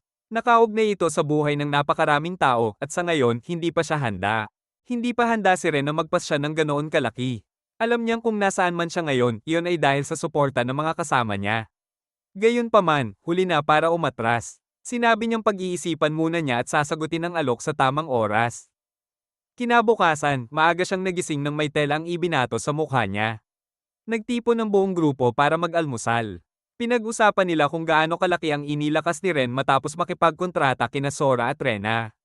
Dahil sa kabayarang nakuha mula sa komisyon ni Arios, inilibre sila ni Ren ng masarap na pagkain. Nagpasya rin siyang bumili ng bagong kagamitan sa bayan. Habang naglalakad, mahigpit na kumapit sina Sora at Rena sa mga braso ni Ren. Natatakot silang mabunyag ang pagkakakilanlan nila bilang Spirit Clan. Sa gitna ng pag-iingat, bigla silang nagulat nang lapitan sila ng dalawang tauhan ni Tonya, ang parehong lalaking nabasa ganyan ng ilong sa Stainbridge. Nang marinig ang pambabala ng mga ito, halatang tuwang-tuwa si Ate Tonya. Samantala, nakipagkwentuhan si Kanet sa isang tinderang nagbebenta ng prutas. Dahil tinulungan niya itong magbuhat kanina, binigyan siya ng libreng mansanas. Nakita ng magkapatid kung paano nakikihalubilo sina Kanet at Tonya sa mga tao at napaisip sila. Biglang may grupo ng mga batang tao ang sumulpot sa harap nila at ikinagulat ng dalawa. Isa sa mga bata ang nang-asar kay Ren, may bago ka na namang mga asawa. Namula sa hiya sina Sora at Rena. Nang tawagin silang cute ng mga bata. Lalo pang nahiya si Sora. Sa kabaligtaran, malakas na tumawa si Rena at muntik pang magbanta, halos mabunyag ang tunay nilang anyo. Mabuti na lang at napigilan siya ni Ren at Sora. Binalaan siya ni Sora na kapag gumamit siya ng magic, lalabas ang pakpak ng Spirit Clan at tiyak na magiging malaking problema iyon. Sa wakas, nakarating sila sa number 1 weapon shop sa bayan. Ang may-ari ay isang masungit na dwarf. Medyo takot si Kanet sa istrikto nitong aura, pero si Tonya naman ay walang pakialam at sinabing kakaiba lang talaga ang mga dwarf. Narinig iyon ng may-ari at napatingin ng masama dahilan para kabahan si Kanet. Sa isang sulok, may nakita si Rena na letigo at agad na naengganyo. Sa isip niya, bagay yon sa isang beast tamer, panghampas sa mga hindi sumusunod. Dahil sa madilim niyang ideya, kinabahan si Sora. Si Ren naman ay pumili agad ng matalim na kutsilyong swak sa kamay niya. May kakaiba siyang pakiramdam ng hawakan iyon, kahit simple lang ang itsura, biglang pumasok ang isang matangkad at maskuladong lalaki, nagbagsak ng malaking halaga ng pera sa mesa, at umorder ng pinakamagarbong espada para sa sarili. Agad kumuha ang dwarf ng pinakamaliit na longsword at inalok sa kanya. Dito na napaisip si Ren. Lumapit siya sa may-ari at tinanong kung may itinatago ito. Sa panlabas na anyo pa lang ng mga espada. Alam niyang hindi iyon ang pinakamahuhusay. Biglang natahimik ang paligid. Pagkatapos, ngumiti ang dwarf at pinuri si Ren sa talas ng mata. Tulad ng kutsilyong napili niya kanina, ang mga nakadisplay ay mga gawa niya noong panahon na wala siyang inspirasyon. Ibig sabihin, sinasadya niyang pataasin ang presyo ng mga iyon. Napilitan tuloy si Sora na baguhin ang tingin sa dwarf. Dahil sa mga komento ng mga bata, nainis ang may-ari at ipinakita ang koleksyon ng mga sand at ang buong puso niyang nilikha. Nagtaka si Ren kung bakit kaya nitong gumawa ng kahangahangang bagay pero nanloloko ng mga kliyente. Ipinaliwanag ng dwarf na maliit na pagsubok lamang iyon. Kamakailan kasi, puro mayayabang na customer ang dumarating, nagbubuhos lang ng pera at humihingi ng pinakamahal na sandata nang hindi iniisip kung babagay ba sa kanila. Pag may bagong modelo, itinatapo na ang dati. Para sa isang panday, ang bawat sandata ay parang sariling anak. Kaya labis ang sama ng loob niya. Biglang sumulpot si Tanya at nagpahayag na naiintindihan niya ang nararamdaman ng dwarf. Dahil doon, natuwa ang may-ari. Matapos ang mahabang usapan, nagustuhan ng dwarf si Ren at pumayag na gumawa ng high-end na sandata para sa kanya. Ngunit may kondisyon, wala siyang sapat na materyales. Sa sandaling iyon, napatigil ang lahat. Pagkaraan, bumalik ang grupo ni Ren sa guild. Abala ang lahat at tila may malaking kaganapan. Lumapit si Kanet kay Ate Natalie at nalaman niyang nananatili roon si Hero Arios upang mag-recruit ng mga kasamang susuporta sa laban kontra Demon Lord. Nang marinig yun, naging seryoso ang mukha ni Ren. Ngunit ayaw niyang mag-alala sina Kanet at Tonya, kaya tinapak niya ang ulo ng mga ito at sinabing ayos lang siya. Napansin ni Natalie ang presensya ni Sora at Rena at binati ang mga ito. Nagtago si Sora sa likod ni Ren at maiyang nagpakilala. Samantalang si Rena ay buong kumpiyansang humarap at malino na binanggit ang buong pangalan niya.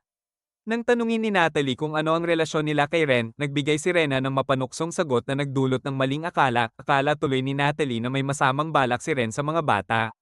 Napilitan siyang magpaliwanag agad. Pagkatapos nito, nagsumite si Ren ng request form para sa isang komisyon. Nakasulat doon ang investigasyon sa Midren Mine, hiling ni Gans, ang may-ari ng weapon shop. Ayon sa kaalaman ni Tonya, ang anumang sandatang gawa sa Midren ore ay napakahusay at maaaring gamitin habang buhay. Kahit bihira ito, minana ni Mr. Gans ang minahan mula sa kanyang mga ninuno kaya hindi siya nagkukulang sa materyales. Pero kamakailan, bigla na lang nawala ang supply ng Midren ore, walang kahit anong bakas. Hindi naniniwala si Ren na nauubos na ito. Kung paubos na ang mineral, dapat unti-unting bumababa ang produksyon.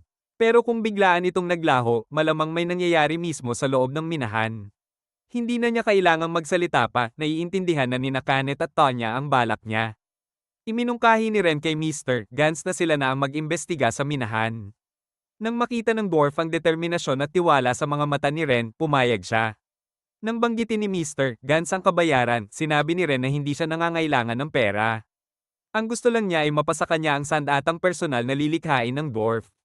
Nagulat ang may-ari, pero masaya itong pumayag. Agad silang umalis. Malapit lang ang minahan kaya parang namamasyal lang sila. Ngunit sa likod, kapansin-pansin na pagod sina Sora at Rena, hinihingal, nahihilo, at parang matutunaw na parang yelo.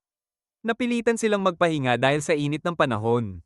Sa kabutihang palad, may malamig na lawa sa harap nila. Dahil nakakaengganyo itong paliguan, nagmakaawa ang magkapatid kay Ren na payagan silang maligo. Hindi pa tapos magsalita si Ren, naghuhubad na agad si Kanet.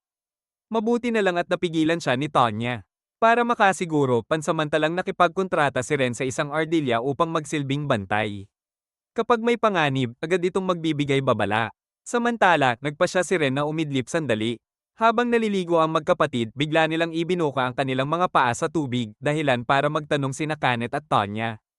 Lumabas ang totoong pakay, gusto nilang malaman ang sikreto kung paano magkaroon ng malaking dibdib tulad nila. Tanging aliw at biro lang ang isinagot ni Kanet at Tonya. Sinasabing lalaki rin ang kanila pagdating ng panahon. Habang nagtatawanan, may gumalaw sa tubig at napasigaw si Kanet. Napatalon si Ren mula sa pagkakaidlip at agad tumakbo para tingnan ang nangyayari. Ngunit ang totoo, si Rena lang pala ang nagpasok ng kamay sa isang isda para takutin si Kanet. Dahil sa biglaang pagdating ni Ren, nagulat ang lahat. Namula siya at mabilis na umiwas ng tingin. Napilitan siyang humingi ng paumanhin sa hukuman ng magkapatid. Hindi naman nagalit sina Kanet at Tonya, sa halip, natuwa pa silang agad siyang tumakbo nang marinig ang sigaw nila. Pinatawad siya, at bumalik ang saya sa grupo. Sa wakas, narating nila ang Midren Mine. Nagtago muna sila upang magmasid. Ayon sa hinala ni Ren, may ilegal na pagmimina roon. Maging ang mga ibon sa langit ay tila nagbibigay ng senadorya sa kanilang amo. Gaya ng inaasahan, napansin sila ng mga ilegal na minero at agresibong lumabas upang harapin sila. Napagpasyahan ni Ren na lumantad na rin sila. Inutusan niya ang mga kasama na mag-ingat at huwag sobrahan ang lakas. Ngunit sa sobrang lakas ng grupo, nawalan agad ng malay ang mga kalaban, kaya hindi na sila natanong ni Ren. Iminungkahi ni Sora na gamitin niya ang magic upang silipin ang alaala ng mga ito. Sa pamamagitan ng kapangyarihan ng magkapatid, nakita nila sa alaala ng mga lalaki ang ilegal na pagmimina at nalaman ding mga adventurer ang mga ito. Matapos tulungan si Ren, humiling sina Sora at Rena na tapikin din sila sa ulo bilang gantimpala. Tulad ni Nakanet at Tonya. Wala nang nagawa si Ren kundi pagbigyan sila. Sa simpleng tapik sa ulo, tuwang-tuwa ang dalawang maliit. Plano nilang pumasok mismo sa loob ng minahan. Binalaan sila ni Ren na ihanda ang sarili lalo na kung mabubunyag ang kanilang pagkakakilanlan. Sigurado siyang may nagmamasid sa kanila mula sa himpapawid at malamang may beast tamer din sa kabilang panig. Pagpasok pa lang nila sa minahan, isang magic fireball agad ang sumalubong sa kanila. Mabuti na lang at nasa unahan sina Sora at Rena at naiharang iyon. Desidido ang magkapatid na tapusin agad ang laban para muli silang makatanggap ng tapik sa ulo. Sumugod din sina Tonya at Kanet upang tumulong, ang natitirang kalaban ay si Rena ang haharap. Ang lalaking responsable sa ilegal na pagmimina ay tumangging sumuko. Hinugot pa niya ang kutsilyo at sinubukang saksakin si Ren pero mabilis siyang napabagsak nito. Sa kabila nito, hindi pa rin siya sumuko. Tinawag niya ang isang rank B monster, isang behemoth. Napagtanto ni Tonya na isa itong monster tamer. Sa normal na sitwasyon, mahirap pamuin ang halimaw dahil nangangailangan ito ng maraming beses na mas mataas na teknik at magic power. Ngunit ayon sa lalaki, nakuha niya ang halimaw noong sanggol pa ito at siya mismo ang nagpalaki, kaya hindi ito agresibo sa kanya. Sa utos ng amo nito, ramagasa ang behemoth patungo kay Ren at umatake. Napakalakas ng atake ng behemoth. Nangangamba silang baka gumuho ang buong minahan kapag nagpatuloy ang laban. Habang nakikipaglaban, sinenyasan ni Ren ang mga kasama na ilabas muna sa ligtas na lugar ang natitirang tao. Si Tonya ang bahala sa labas habang si Kanet naman ang papasok upang tulungan si Ren. Inutusan ni Ren si Kanet na pigilan ng lalaking monster tamer. Siya naman ang haharap sa behemoth dahil malinaw na sumusunod lamang ito sa utos ng amo nito. Para mapahinto ang halimaw, mas mabilis kung ang lalaking iyon ang hulihin. Malalakas ang bawat hampas ng behemoth pero napakasimple ng galaw nito. Matapos pagmasdan, nakuha na ni Ren ang pattern ng pag-atake. Wala na itong tsansang tamaan siya.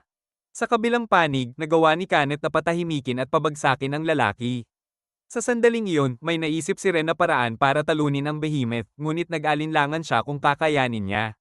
Biglang umalingaw-ngaw sa isip niya ang mga salita ng paghikayat ni Kanet. Dahil doon, nagpasya siyang maniwala sa sarili at hindi biguin ang lahat.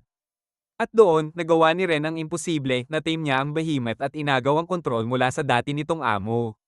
Sa normal na sitwasyon, imposibleng maaga ang dominion ng isang beast tamer. Ngunit kung totoo ang sinasabi ng lahat na lampas na siya sa limitasyon ng isang ordinaryong tao, posible pala ito. Hindi matanggap ng lalaki na nawala sa kanya ang kontrol sa behemoth. Sinubukan pa niyang ipilit ang utos niya rito upang pilitin itong magpakawala ng kapangyarihan. Ngunit sa halip, siya mismo ang inatake ng halimaw. Sa mapanganib na sandali, agad na gumamit si Ren ng fireball upang patulugin ang behemoth at maiwasan ang trahedya. Hindi maintindihan ng lalaki kung bakit siya nabigo. Ipinaliwanag ni Ren na kahit pa may kontrata sa pagitan ng tao at halimaw, hindi tuluyang nawawala ang pagkapuot. Nang maramdaman ng behemoth ang pagkapuot ng amo nito, nawalan ito ng kontrol. Kaya kinailangan niya itong pigilan. Matapos imbestigahan ng grupo ng ilegal na minero, natuklasan nilang may iisang koneksyon ang mga ito, lahat sila ay bumili ng sandata mula kay Mr. Gans. Ang nabili nila ay mga sandatang ginawa noong panahong wala sa ayos ang dwarf. Nang malaman ito ni Mr. Gans, nabagabag siya. Nakaramdam siya ng guilt sa panloloko niya sa mga customer at sa mismong mga sandatang ginawa niya. Hindi siya sinisi ni Ren.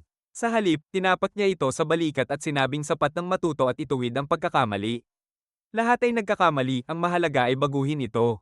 Pinayuhan niya ang dwarf na ibuhos muli ang buong puso sa bawat sandatang lilikhain. Kahit matanda na si Mr. Gans at tila pinapangaralan ng isang mas bata, hindi siya nagalit. Sa halip, nagpasya siyang magbago. Bilang panimula, sisimulan na niyang likhain ang sandata ni Ren. Tahimik na ibinulong ni Ren na nais niyang sundin ang sarili niyang disenyo. Nag-uusap silang palihim, dahilan para mausisa ang grupo. Samantala, abala ang grupo ni Aryo sa pagre-recruit ng mga susuporta sa kanila. Ngunit wala silang makitang pasok sa pamantayan. May isang beast tamer na nag-apply, ngunit dahil isang hayop lamang ang kaya nitong kontrolin at hindi pa marunong lumaban, agad itong tinanggihan ni Aryos. Nagtaka pa ang aplikante nang tanungin siya kung kaya niyang kontrolin ang pinakamalalakas na clan. Para sa isang tao, imposibleng utusan ang mga iyon. Matapos ang huling aplikante, halatang sawang-sawa at iritado si Aryos. Napansin ni Mina na marami sa mga nag-apply ay sapat ang kakayahan para maging support. Ngunit walang sino man ang pumapasa sa pamantayan ni Aryos at tila ikinukumpara pa rin ang lahat kay Ren. Kung magpapatuloy ito, hindi sila makakaalis at mananatiling malayo ang laban kontra Demon Lord. Nilapitan ni Mina si Aryos at sinabing masyado siyang mahigpit. Ngunit sinagot siya nito ng masungit. Dahil wala na si Ren, sa kanya napunta ang galit nito. Kahit hindi sang-ayon, tiniis na lamang ni Mina ang lahat dahil para sa kanya, ito ang tungkulin ng isang lingkod ng mga Diyos. Pinabalik siya ni Aryos upang magpahinga. Bago umalis, pinayuhan niya itong huwag masyadong mag-alala, ang misyon nila ay iligtas ang mundo. Ngunit para kay Aryos, hindi iyon ang prioridad niya. Bago niya iligtas ang mundo, ang una niyang layunin ay lipulin si Ren sa anumang paraan. Kinabukasan, pumunta si Ren sa guild upang alamin ang naging kapalaran ng mga ilegal na Menero. Ibinunyag ni Natalie na tinanggalan sila ng adventurer status at ginawang sapilitang manggagawa. Dahil mabigat na krimen ang ilegal na pagmimina at pag-aalaga ng halimaw, iyon ang nararapat na parusa. Lumabas si Ren na may mabigat na mukha at ipinaliwanag sa magkapatid na sina Sora at Rena ang nangyari. Upang pag-aani ng pakiramdam, dinala niya ang dalawa sa food market at binilhan ng tig-2 mainit na hotdog. Sa sobrang sarap, mabilis nila itong naubos at saka nagsisi dahil hindi nila mas na-enjoy ang bawat kagat. Sa pagkakataong iyon, naisip ni Rena na tanungin si Ren tungkol sa mga kakayahang nakuha niya matapos makipagkontrata sa kanilang dalawa. May pisikal na lakas na siya mula kay Kanet at enhancement magic mula kay Tonya, kaya gusto nilang malaman kung ano naman ang nadagdag mula sa kanila.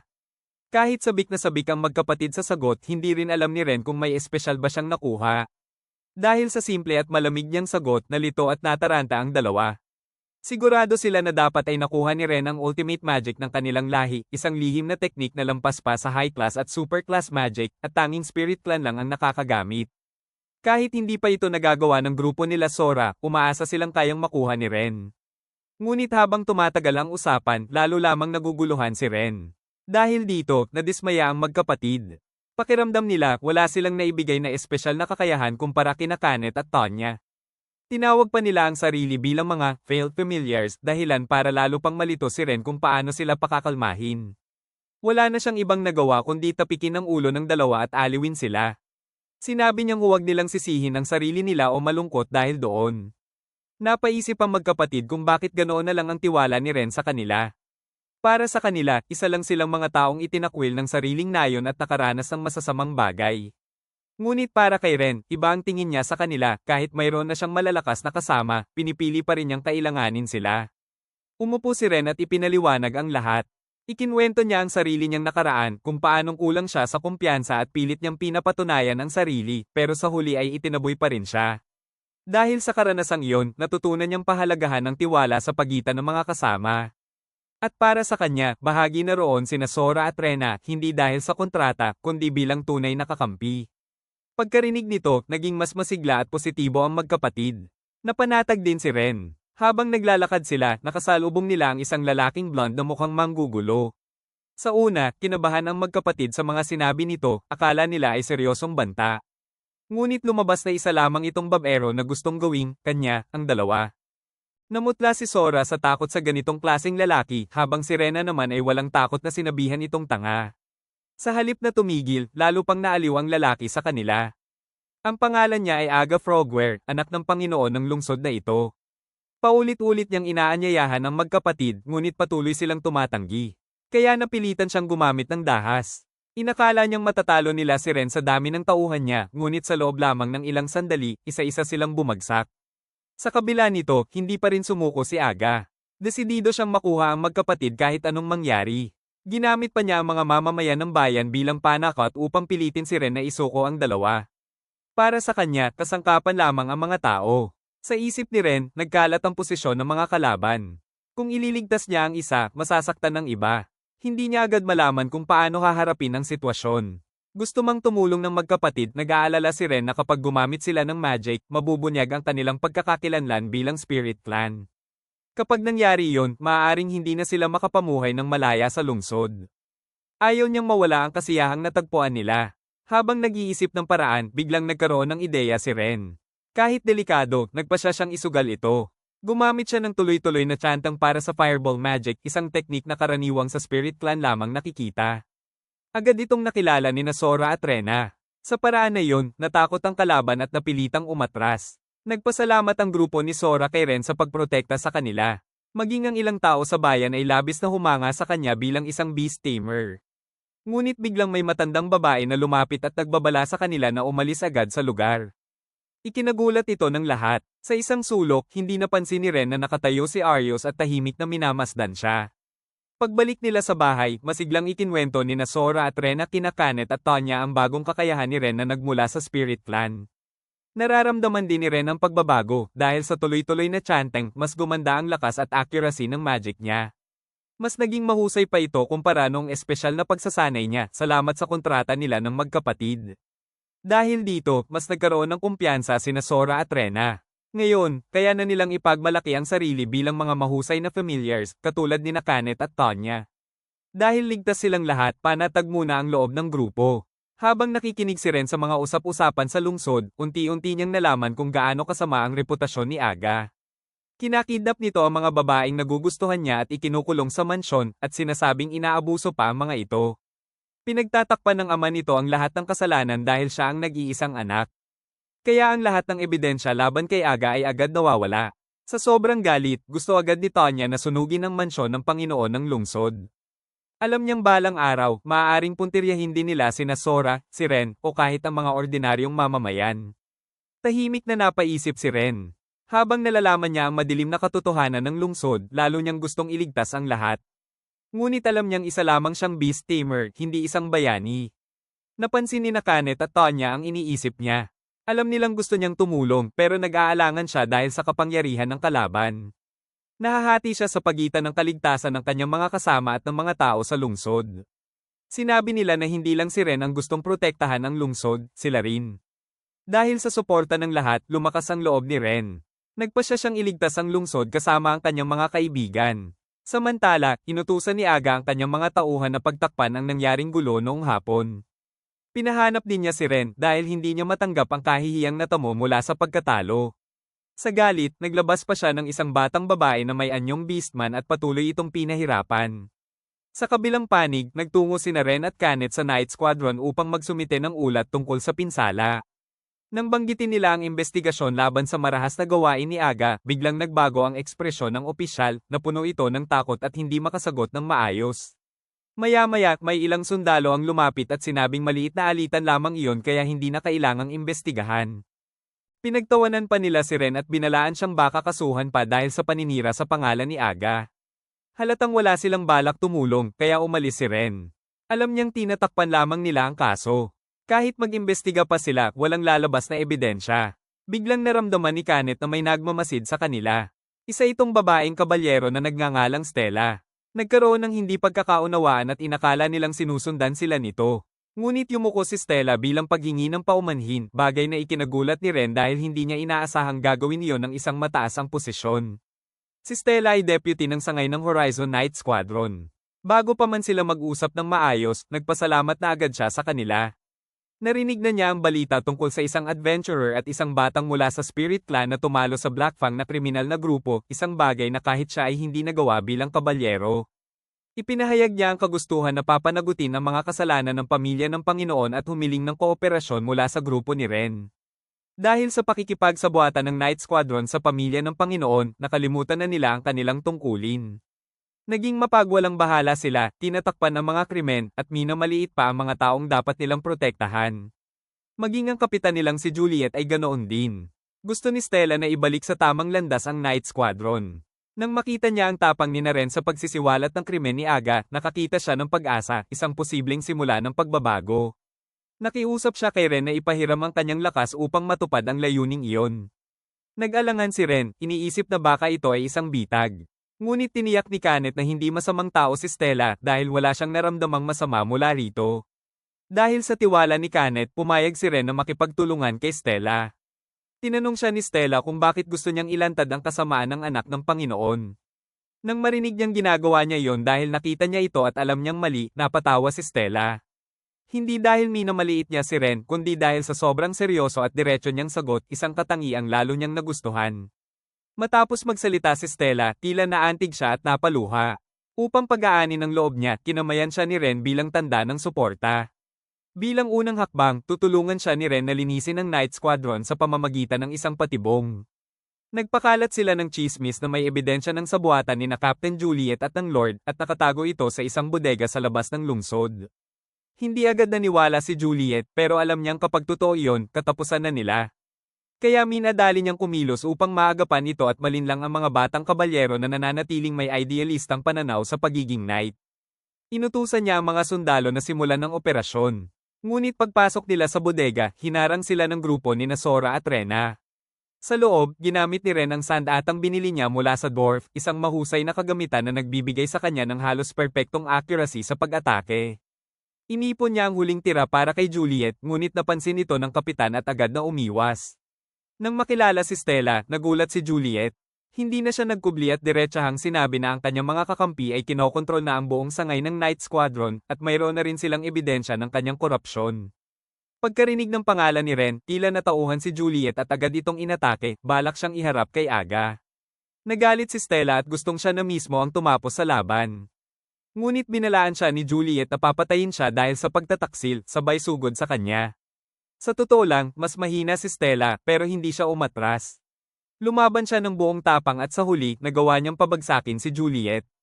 Samantala, patuloy na pinapahirapan ni Aga ang batang bihag. Nalaman na niyang nahuli na ang grupo ni Juliet at si Stella na ang kumokontrol sa Night Squadron. Kahit napapalibutan na, kampante pa rin siya dahil marami pa siyang tauhan sa mansyon. Biglang may mahinang boses mula sa bintana, si Arios, na naka-disguise. Nag-alok ito ng pakikipagtulungan upang labanan si Ren. Nang marinig ni Aga na kayang kontrolin ni Ren ang pinakamalalakas na klan at maaaring maaga ang kanyang kapangyarihan, yaman, at kababaihan, lalo siyang nagalit. Ibinigay ni Arios sa kanya ang isang singsing na puno ng magic power at sinabing gamitin ito upang tapusin si Ren. Ang galit at puot ni Aga ay lalong lumakas, bagay na ikinatuwa ni Arios dahil nagpapalakas ito sa kapangyarihan ng singsing. Samantala, si Stella, na napromote bilang kapitan, ay nagsimula ng investigasyon. Pinangunahan niya ang mga sundalo papunta sa mansyon at humiling ng agarang pagsisiyasat sa Lord. Inanunsyo rin niyang inaresto na si Juliet dahil sa korupsyon. Ngunit tinanggihan ang kanyang kahilingan at pinadalhan pa siya ng mga sundalo upang pigilan siya. Dahil dito, naghanda ang grupo ni Stella para sa labanan. Sa pagkakataong ito, kasama nila sina Kenneth at Tonya bilang suporta. Sa loob ng mansyon, pinanood ni Aga ang laban at pinagtawanan sila. Napansin din niyang pumasok sa loob sina Tonya at ang iba pang mula sa pinakamalalakas na klan na kontrolado ni Ren. Balak niyang gamitin ang singsing upang sirain ang kontrata ni Ren sa kanila, mawala ang kanilang kakayahang lumaban, at siya ang maging bagong amo. Sa kabilang panig, matagumpay na nakapasok si Ren sa mansyon gamit ang diversion. Ang layunin niya ay iligtas ang mga bihag. Ngunit masyadong maingay si Rena, kaya kinabahan sina Sora at Ren na baka matuklasan sila ni Aga. Pagkatapos nito, gumamit sina Sora at Rena ng search magic. Sa tuwing may mahahanap silang bihag, agad nila itong inililipat sa ligtas na lugar gamit ang teleportation. Sa ganitong paraan, makakakilos ng buong lakas sina Kenneth at Tonya sa labas habang ang plano ay hulihin ng mag-amang Lord at Aga, kunin ang ebidensya ng korupsyon at tuluyang mapunta sa kanila ang tagumpay. Ngunit may napansin si Rena, may kakaibang presensya. Kung tao ang bihag, hindi ganoon kalakas ang magic power na mararamdaman niya. Ngunit sa basement, may napakalakas na enerhiya na hindi pangkaraniwan. Ang lakas nito ay kapantay ng sa magkapatid. Naghinala si Ren na maaaring isa rin itong kabilang sa pinakamalalakas na clan, ngunit hindi niya maintindihan kung bakit may ganito sa loob ng mansyon. Iniwan niya sina Sora at Rena upang ipagpatuloy ang pagliligtas habang siya naman ang pupunta upang alamin ang pinagmumulan ng kapangyarihang iyon. Sa ganitong sitwasyon, delikadong balewalain ang isang hindi kilalang banta. Nag-alala ang magkapatid dahil halos kapantay nila ang lakas ng presensyang iyon. Ngunit pinakalma sila ni Ren sa pamamagitan ng pagtapik sa kanilang ulo at tiniyak na magiging maayos siya. May kaunting guilt din si Ren dahil sa pagliligtas sa lahat ay nabunyag ang pagkakakilanlan ng dalawa. Tumayo si Rena at nagbiro, kapag hindi siya bumalik ng ligtas, paparusahan niya si Ren sa pamamagitan ng pagpapahaplos ng ulo ng 100 beses. Nagpatuloy si Ren sa investigasyon. May isang silid na kain na hinala, kaya pumasok siya. Sa loob, nakita niya ang isang matibay na bakal na kulungan at sa loob nito ay isang nilalang nakahawig ng isang 3 buntot na Zorro. Hindi siya nagkamali, isa ito sa pinakamalalakas na clan, ang God Clan. Agad na winasak ni Ren ang kandado at pumasok sa loob upang gamutin ang maliit na babae. Nagulat at natakot siya sa biglaang pagpasok ni Ren. Ang pangalan niya ay Nena. Nang marinig niyang kakampi niya si Ren, napaluha siya at mahigpit na yamakap dito.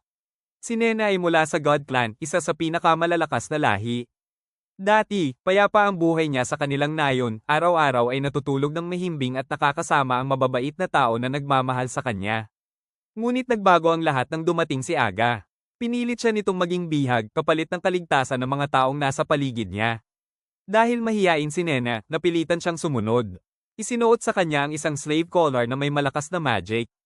Pagkatapos noon, patuloy siyang pinahirapan at inabuso para sa baluktot na kasiyahan ni Aga. Tahimik niyang tiniis ang lahat ng sakit kaya lalo siyang natakot sa mundo. Gustong iligtas ni Ren si Nena, ngunit sinabi ng bata na ang collar ay may napakalakas na magic. Tiniyak ni Ren na mapagkakatiwalaan siya. Kaya tahimik na umupo si Nena at hinintay siyang iligtas siya. Sinubukan ni Ren na gamitin muli ang kakayahan niyang agawin ang Dominion gamit ang kanyang kapangyarihan.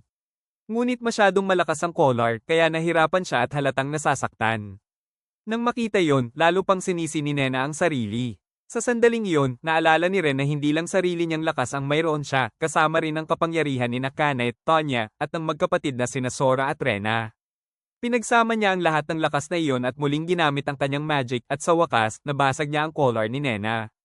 Samantala, sa labas ng lungsod, matindi ang labanan laban sa mga sundalo.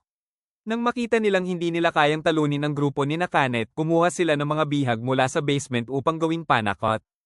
Ngunit sa kabilang panig, katatapos lang ni Sora at Rena sa pagharap sa natitirang kalaban at nailigtas na nila ang lahat ng bihag, dinala sa ligtas na lugar. Ipinagkatiwala nila ang labanan sa labas habang si Stella ay sumugod sa loob ng mansyon upang hulihin ang mag-amang Lord. Sa loob ng mansyon, nang maramdaman ng Lord ang kaguluhan, nagmadali siyang tumakbo upang balaan ang anak. Pinatakas siya ni Aga at sinabing siya na ang bahala sa pagwasak ng ebidensya. Pagpasok ng grupo sa loob, kakalabas lang ni Ren kasama si Nena. Nagulat ang lahat nang makita ang isa pang miyembro ng pinakamalalakas na clan. Agad nila siyang inasar na naman dahil tila lagi siyang may kasamang babae. Nalito si Ren at hindi alam kung ano ang isasagot dahil parang kusa na lang talagang lumalapit sa kanya ang mga ito. Napansin ni Sora na kakaiba ito dahil ang God Clan ay karaniwang sinasamba ng mga tao at bihirang magpakita sa kanila, ngunit ngayon ay narito si Nena. Samantala, interesado si Kanet sa malambot na balahibo ni Nena. Kahit nahihiya, sumunod naman ang bata. Dumating din si Stella at nagpasalamat kay Ren. Dahil sa kanya, nagtagumpay ang plano niya. Sa sandaling iyon, tumatakbo palabas ang Lord habang may dalang gamit, ngunit nadatnan niya ang grupo na naghihintay na sa hall. Gumamit si Ren ng sandata upang maglabas ng lubad at atali siya. Biglang sumulpot si Aga at inilabas ang death magic mula sa singsing. Dahil hindi nakapaghanda si Ren, tinamaan siya ng isang nakamamatay na atake. Sa bubong, nasiyahan si Aryo sa nangyari, akala niya ay nagtagumpay ang plano. Ngunit nagulat siya nang makitang hindi naapektuhan si Ren. Ang ginamit na magic ay isang super class spell, isang kapangyarihang dapat magdulot ng agarang kamatayan. Ngunit walang epekto ito kay Ren. Mas lalo pang humanga ang grupo sa kanya dahil tila kaya niyang tiisin ang kahit anong magic.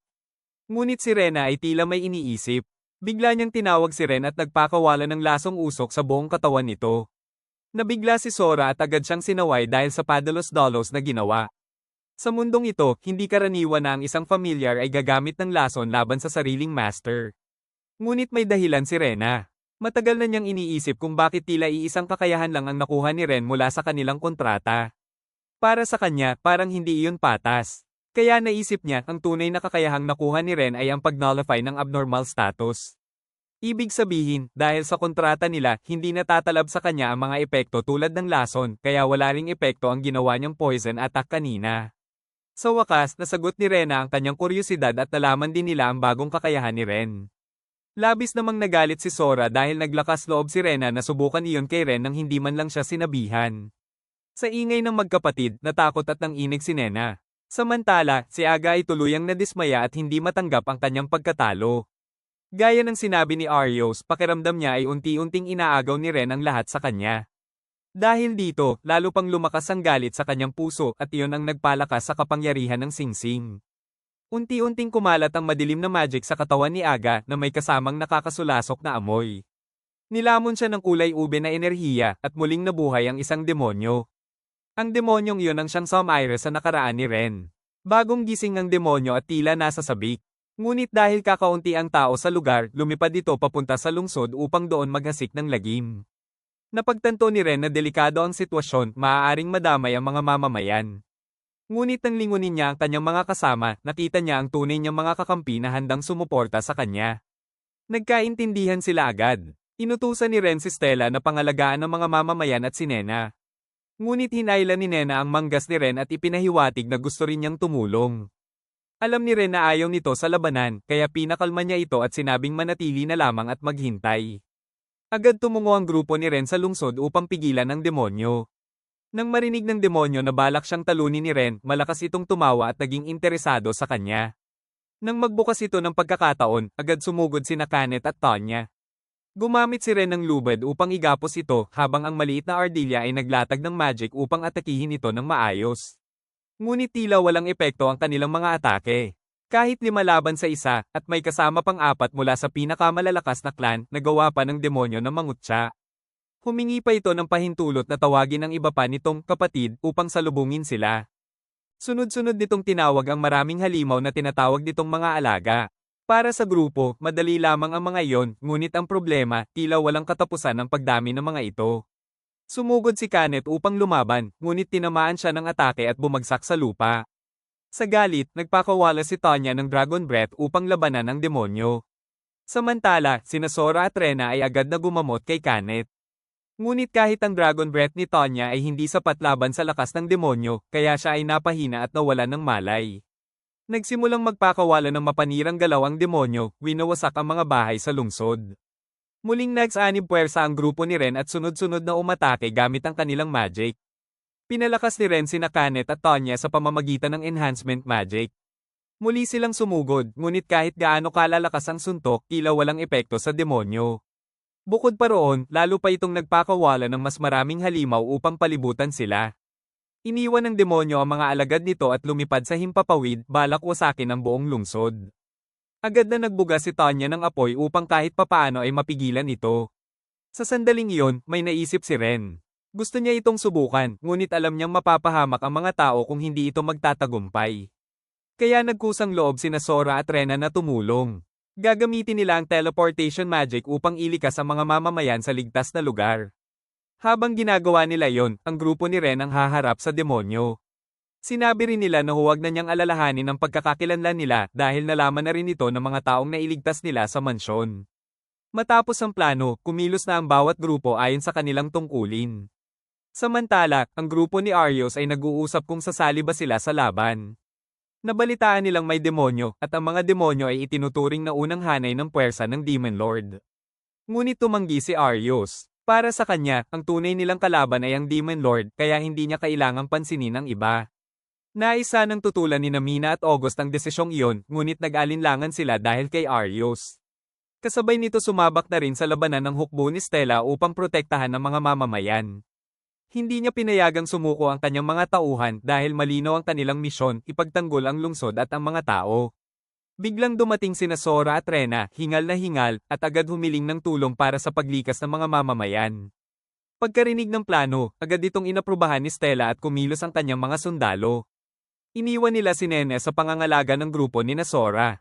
Samantala, patuloy sina Kanet at Tanya sa pakikipaglaban upang iligtas ang mga tao mula sa mga halimaw. Ang tungkulin nila ay linisin ang daan para makarating ang mga mamamayan sa teleportation magic ni Sora at Rena. Ngunit dahil ang Spirit Clan ay kilalang may galit sa mga tao, nag-alangan ang mga mamamayan. Natakot silang baka mapahamak sila kapag pumasok sa Magic Circle. Nalungkot sina Sora at Rena sa reaksyon ng mga tao. Sa sandaling iyon, lumapit ang may-ari ng hotdog stall na pinagbilan nila noon. Nakilala niya ang magkapatid at ngumiti sa kakusang loob na unang pumasok sa Magic Circle. Sunod-sunod, dumating din ang batang babae na nakilala nila sa lungsod, pati na rin ang ibang mamamayang kanilang nailigtas. Isa-isa silang pumasok sa magic at matagumpay na nailipat sa ligtas na lugar. Ngunit bago pa nila mailikas ang lahat, may isang sundalo ang sumigaw na papalapit na ang mga halimaw. Ipinasa ni Rena ang tungkulin ng pagcast ng magic kay Sora at siya mismo ang sumugod upang tumulong sa labanan.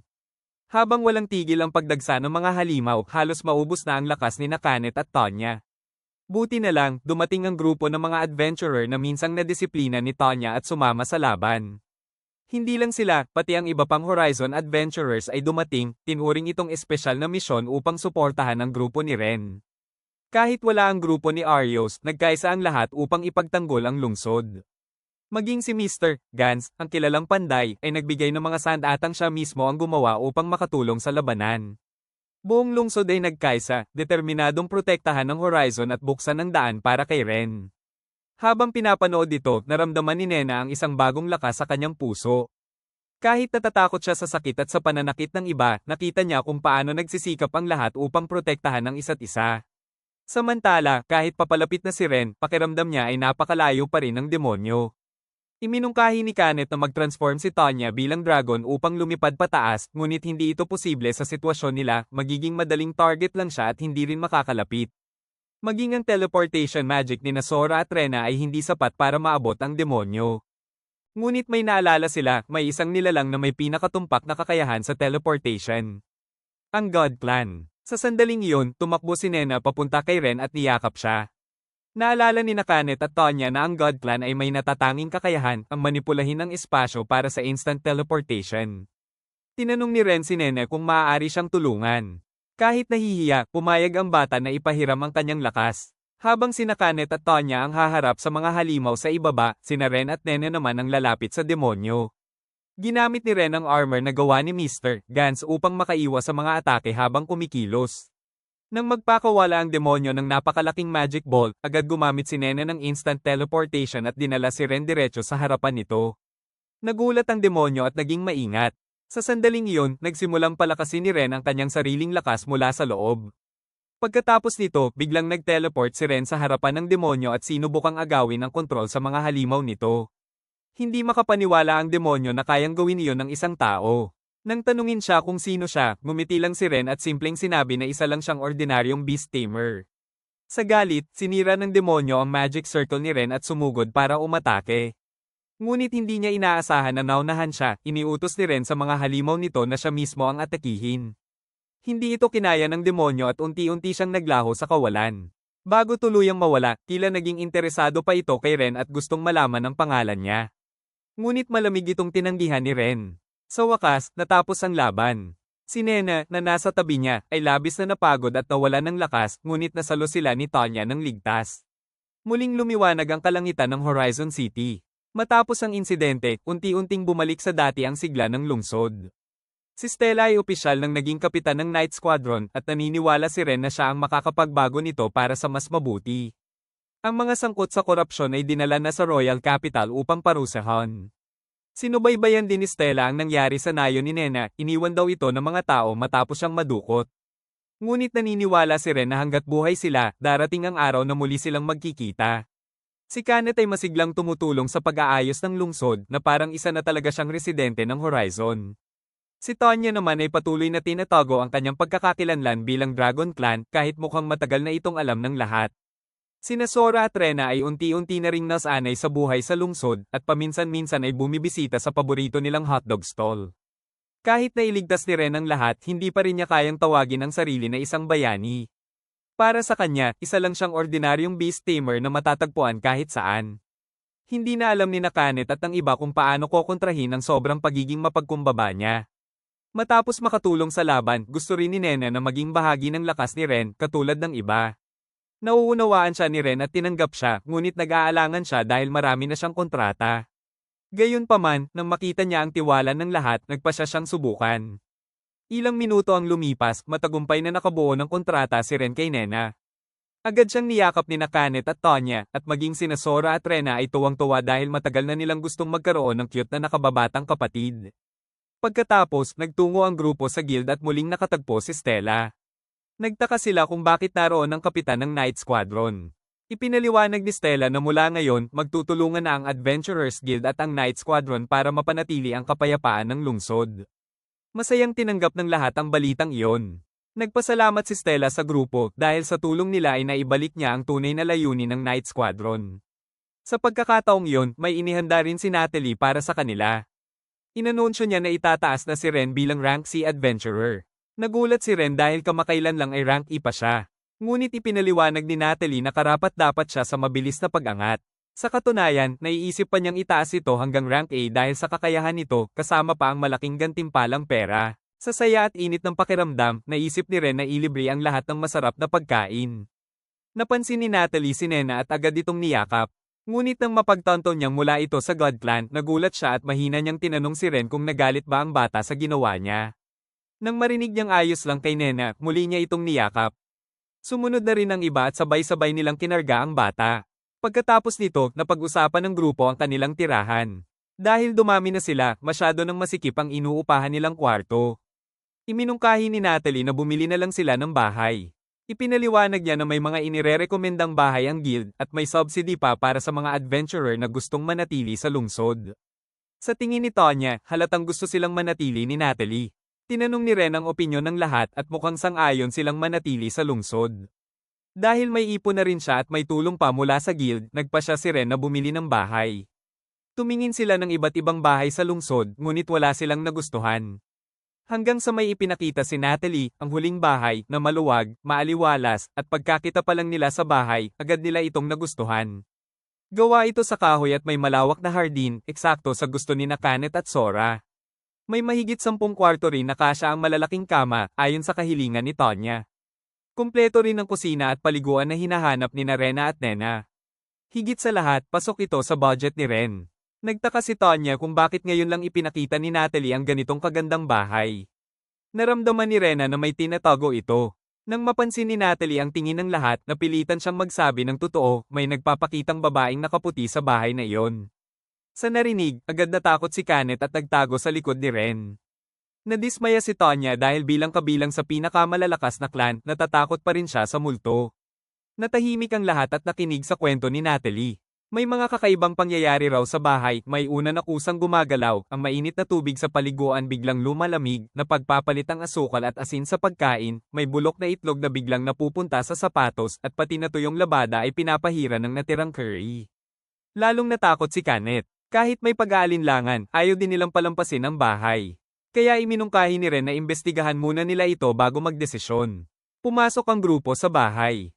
Madilim ang loob at sa simpleng pagbahing ni Nena, agad kumapit si Kenneth sa buntot ni Tonya sa takot. Ngunit napansin nila na malinis ang bahay, parang regular na nililinis. Biglang nagsimulang gumalaw ang mga mesa, upuan, at iba pang gamit. May narinig pa silang boses na nagtataboy sa kanila. Natarante si Kenneth at nagtakbuhan sa loob. Biglang lumitaw sa harap nila ang isang babaeng nakasuot ng maid outfit at pilit silang pinapalis. Sinubukan ni Sora at Rena na paalisin ito gamit ang magic, ngunit bigla naman itong lumitaw sa kisame, nakabaliktad. Nag-uusap ang magkapatid kung anong magic ang gagamitin dahil kung sobra ang lakas, baka pati ang bahay ay masira. Mukhang natatakot ang multo pero patuloy pa rin itong nanggugulo. Napansin ni Tonya na parang hindi ito marunong umatake. Nang sabihin nila yon, lalo itong nainis. Bigla itong sumulpot mula sa ilalim ng sahig upang takutin si Kenneth dahilan para lalo itong mataranta. Sa sobrang takot, naglabas ng kuko si Kenneth at sinugatan ang damit ng multo na ikinagulat nito. Napagtanto ni Tonya na kahit multo ito, maaari pa rin itong masaktan sa pisikal na paraan.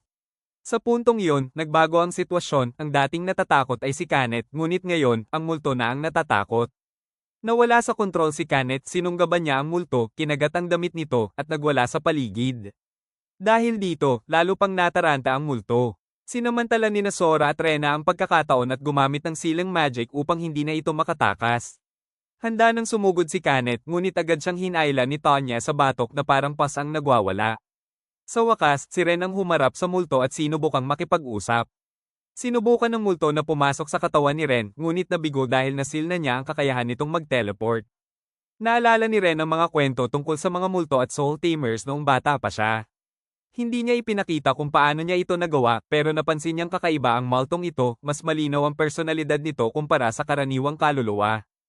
Bigla itong sumugod, ngunit agad siyang pinabagsak ni Ren at napigilan. Dahil alam nitong natalo na siya, sumuko ito at hinayaan si Ren na gawin ang gusto nito.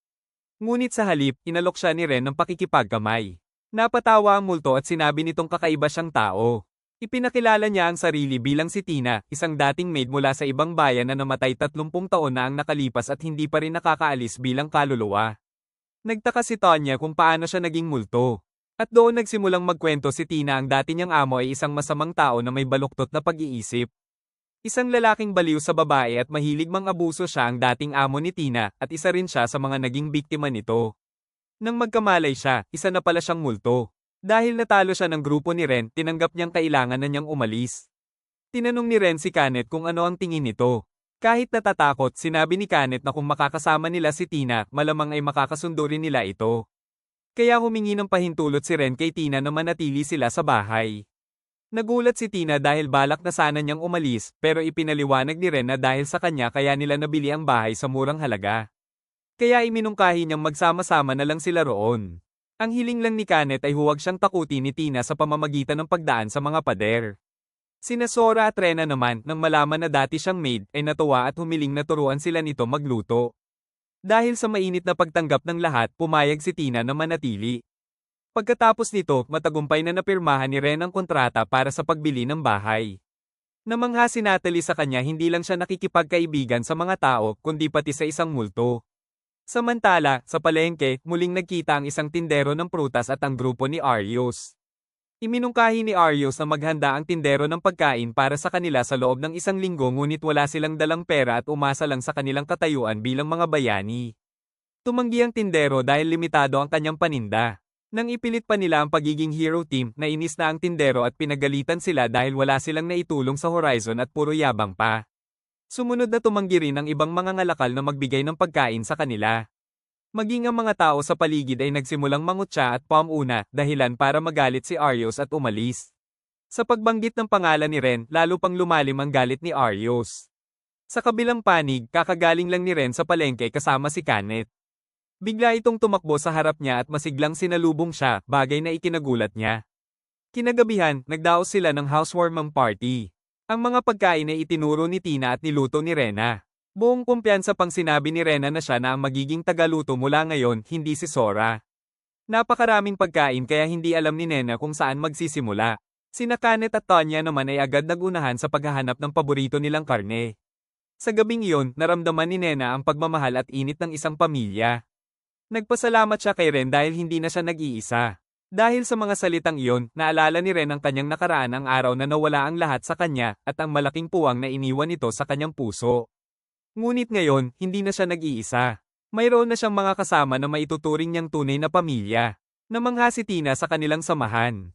Kahit noong kasama pa ni Ren ang grupo ni Arios, hindi nito napunan ang kanyang lungkot. Ngunit bilang isang adventurer na malayang nabubuhay at kasama ang mga taong ito, ngayon niya lang tunay na naramdaman ang init at saya. Sa gitna ng emosyon, hindi napigilan ni Ren na maluha, ngunit agad niya itong tinakpan at sinabing dahil lang iyon sa gutom. At sa huli, sabay-sabay nilang sinimulan ang kanilang salo-salo sa bago nilang tahanan. Dito nagtatapos ang kwento ng isang beast tamer na pinalaya sa hero team at natagpuan ang tunay na lakas at pamilya kasama ang mga dalagang mula sa pinakamalalakas na clan.